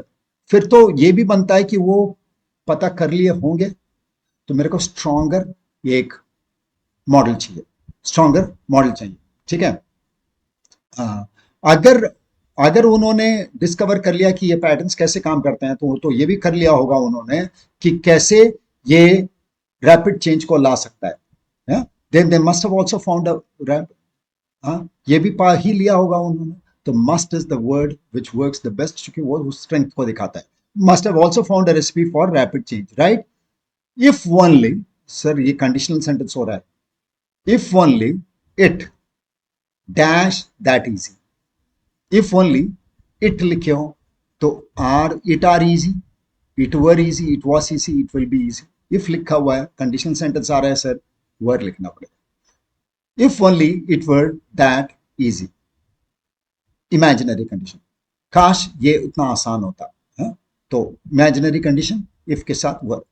It's not, अब ये बताओ, फॉर्मूलाज प्लूरल है, these formulas, this formula, that formula, which formula. हाँ, इट्स नॉट क्या होना चाहिए, these formulas don't work, exist. It's not these formulas, sir that चाहिए, it's not that चाहिए, उसके बाद ही तो कुछ हो सकता है। ये ऐसा नहीं है कि काम नहीं करते, तो that, it's not that these formulas don't exist. The problem is that there isn't one formula for, again क्या आ गया, प्रीपोजिशन आ गया, प्रीपोजिशन के बाद वर्ब लिखना है, नाउन बना के, तो चेंज, बहुत ईजी है। Formula for changing habits, these are, there are thousands of habits, huh? Individuals and habits are dash different, are full different, complete different से नहीं हो सकता, completely different होता तो लिखता, fully different होता तो लिखता, most different भी mostly होता तो लिखता। यहां तो ग्रामर ही काम नहीं करेगा, एक ही एडवर्ब बन सकता है, तो वो है all। तो okay, individuals and habits are all different, and so the specifics of diagnosing and changing the patterns in our lives differ from person to, क्या लिखते हैं, पर्सन टू पर्सन बोलते हैं, पर्सन टू पर्सन्स बोलते हैं, क्या बोलते हैं, याद रखना, एक प्रीपोजिशन बीच में हो और सेम वर्ड को लिख रहे हैं दोनों तरफ, ठीक है, minute after minute, month after month, day after day, okay, preposition के दोनों तरफ अगर नाउन लिख रहे हो तो दोनों नाउन सिंगुलर ही होगा। तो यहां पर मैं पर्सन टू पर्सन, डी आना चाहिए। यही सब तो सीखना है, ग्रामर से ही काफी काम हो जा रहा है, ठीक है। Then and behaviour to behaviour, याद देखो, behaviour to behaviour, singular singular.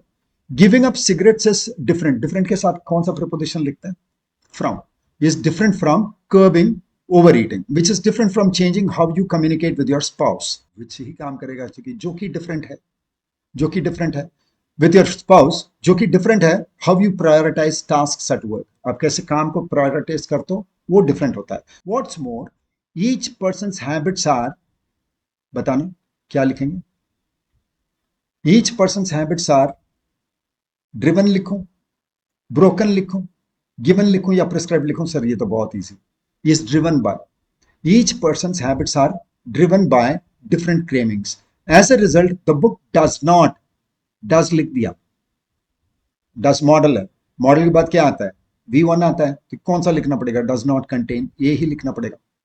This book does not contain one prescription, rather I hope to deliver something else, a framework for understanding, यहां देखना फॉर के बाद ING है, फॉर अंडरस्टैंडिंग कैसे होता है, for understanding how, okay, easy enough, for understanding how habits work and a guide to experimenting with how they dash change. अब यहां पर में भी हमको एक मॉडल लिखना है, एक्सपेरिमेंट करना है कि कैसे वो काम कर सकता है, तो पॉसिबिलिटी के लिए क्या लिखते हैं, माइट, हो गया, very good, guide to experimenting with how they might change. Some habits yield easily to analysis and influence. Others are complex. कुछ तो आसान होते हैं, कुछ तो उतने आसान नहीं होते, उतने आसान नहीं होते।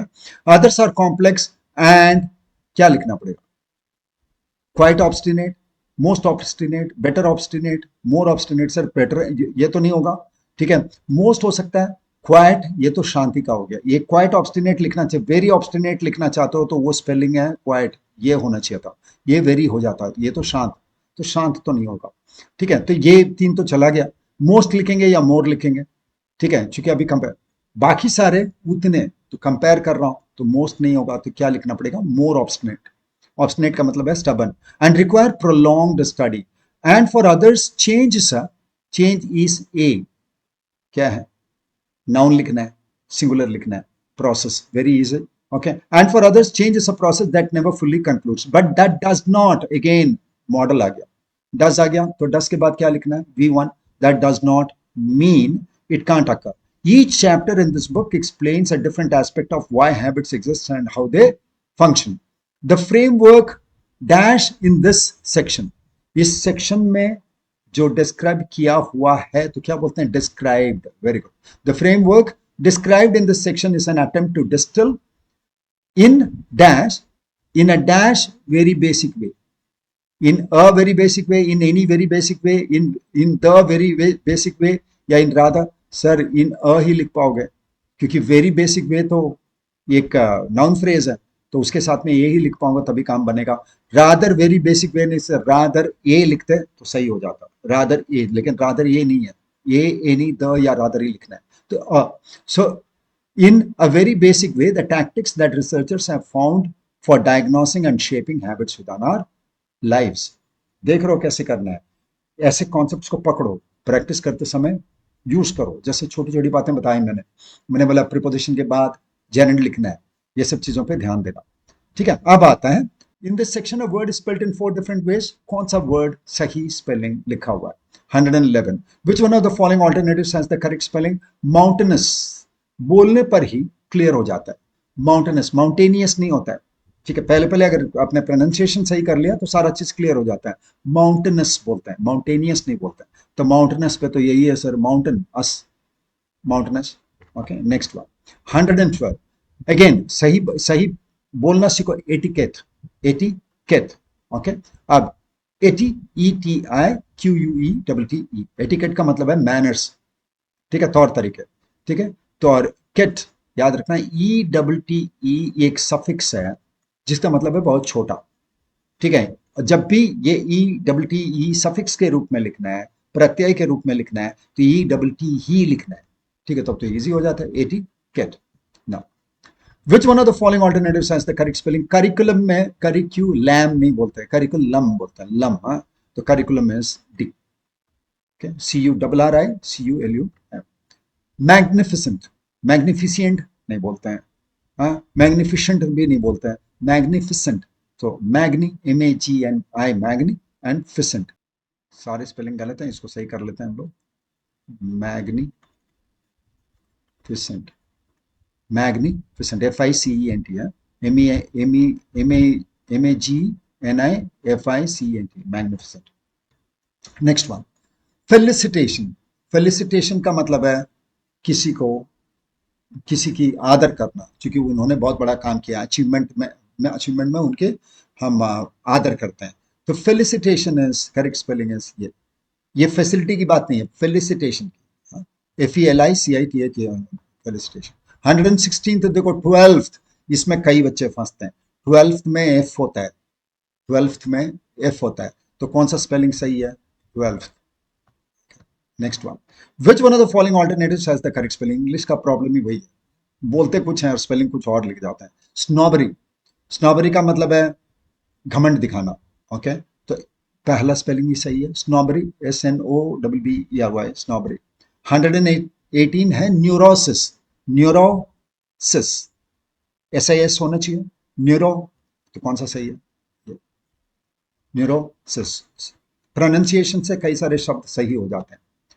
डिफ्थेरिया, डिफ्थेरिया कौन सा स्पेलिंग सही है? ये क्या बोलते हैं इसको? डिफ्थेरिया बोलते हैं। 119 का क्या बोलते हैं इसको? डिफ्थेरिया। तो डिफ्थेरिया कौन सा है? ये स्पेलिंग सही, डिफ्थेरिया, तेरिया। और ये डिप्थेरिया लिखा है, डिफ PH लिखना पड़ेगा, और ये तो डिपोतेरिया लिखा है। Last sentence for this session, इसके बाद और भी कई सारे सेशंस आ रहे हैं, जरूर फॉलो करना, छोटी छोटी बातें कई सारे होंगी। कोई डाउट हो तो आप चैट बॉक्स में लिखना, वहां पर मैं आंसर करूंगा। और अगर डायरेक्टली अगर आप बात करना चाहते हो कि सर मुझे जरा डाउट्स ही बता दो, तो 999006 डाउट्स हैं, बात करना चाहते हो तो हमारे ग्रुप में, टेलीग्राम ग्रुप में क्वेश्चंस पूछ लेना, मैं बता दूंगा। लिखना विनोद सर के लिए क्वेश्चन है और मैं आपको बता दूंगा। Which one of the following alternatives has the correct spelling? Meagre, meagre का मतलब है बहुत कम, और करेक्ट स्पेलिंग है A. Okay, now we are also coming up with we're also coming up with a mock test series for CDS।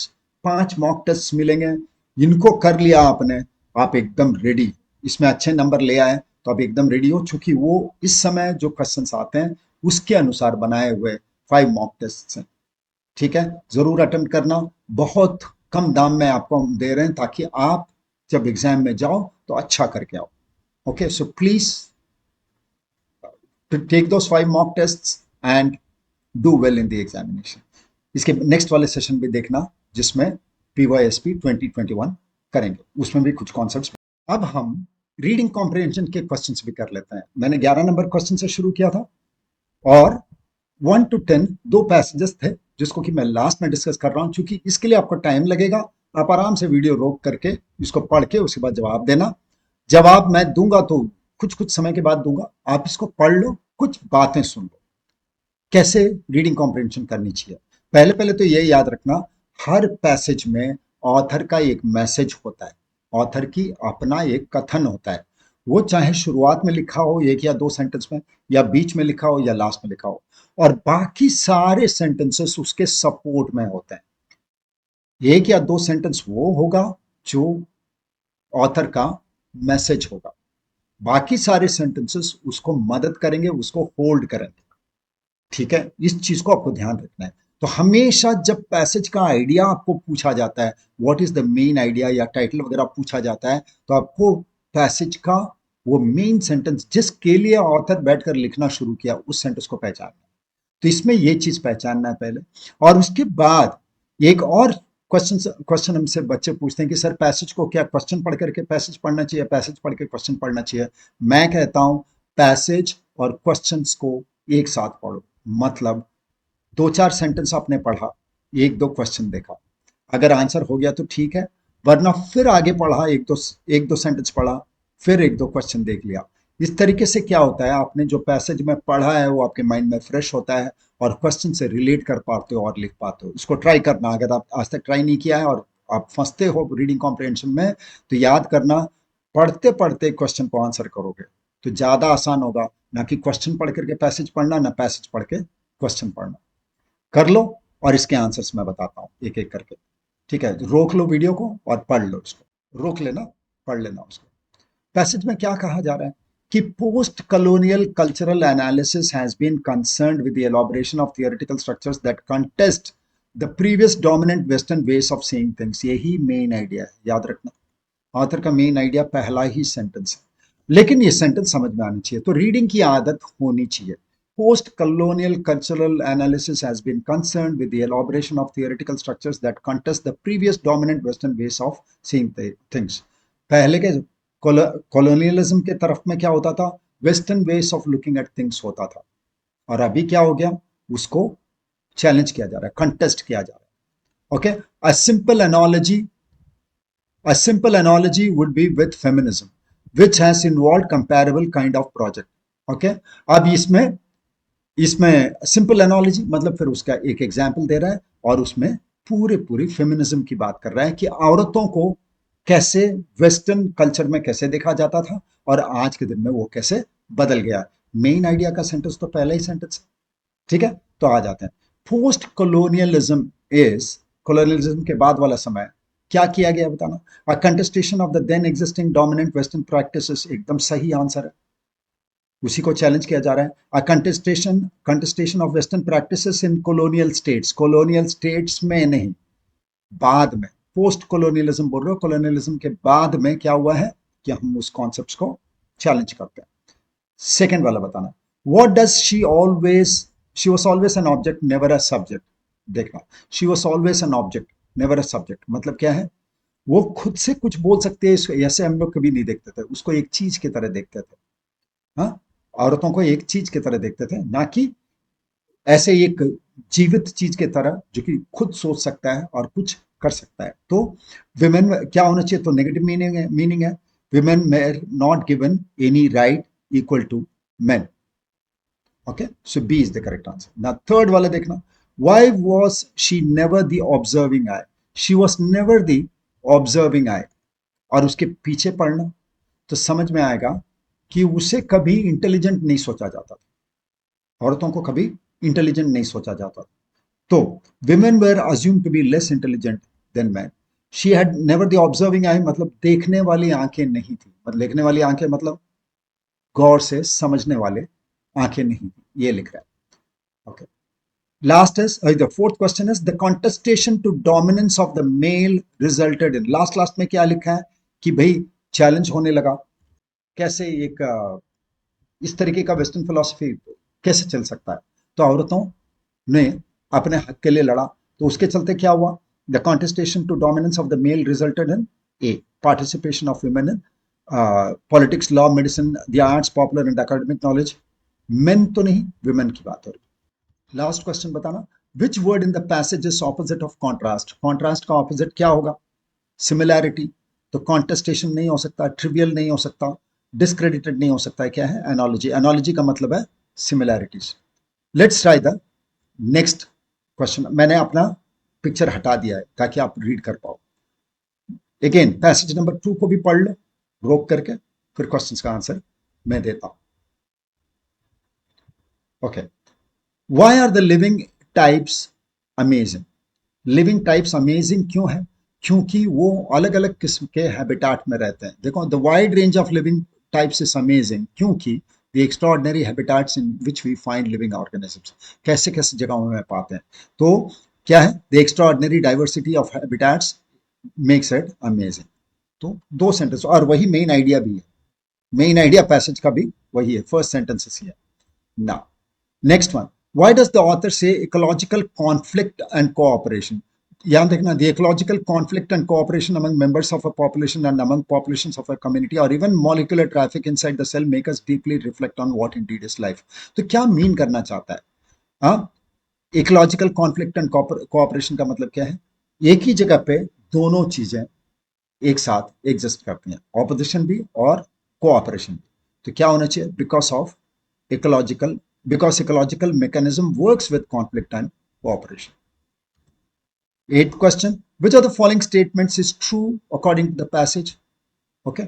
True according to the passage. अब इस question में आपको दो आंसर बहुत सही सही दिखाई देगा, ए और बी. लेकिन ए पूरा कंप्लीट है. ये यहां पर मैं नॉन लिविंग ऑर्गेनिजम्स तक में केवल है सेकंड में.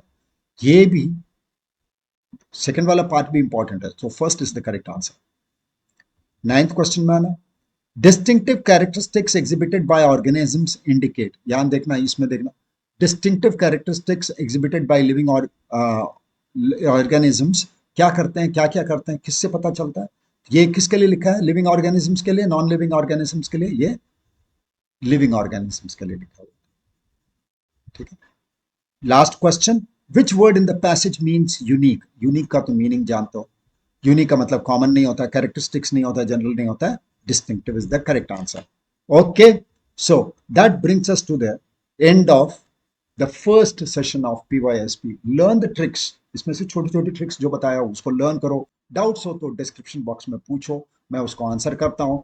टेलीग्राम ग्रुप ज्वाइन कर लो जिसका लिंक हमें नीचे दिया हुआ है डिस्क्रिप्शन बॉक्स में, और वहां पर मैं क्वेश्चंस पूछो जवाब देता हूँ. और आपको एक खुशखबरी दे दूं कि हम एक 5 मॉक टेस्ट का सीरीज बना रहे हैं बहुत कम कॉस्ट में, और उसको इस तरीके से हम डिजाइन कर रहे हैं जो आजकल जो एग्जाम्स आ रहे हैं सीडीएस के उसके अनुसार कर रहे हैं, सेम लेवल ऑफ डिफिकल्टी रखते हुए कर रहे हैं.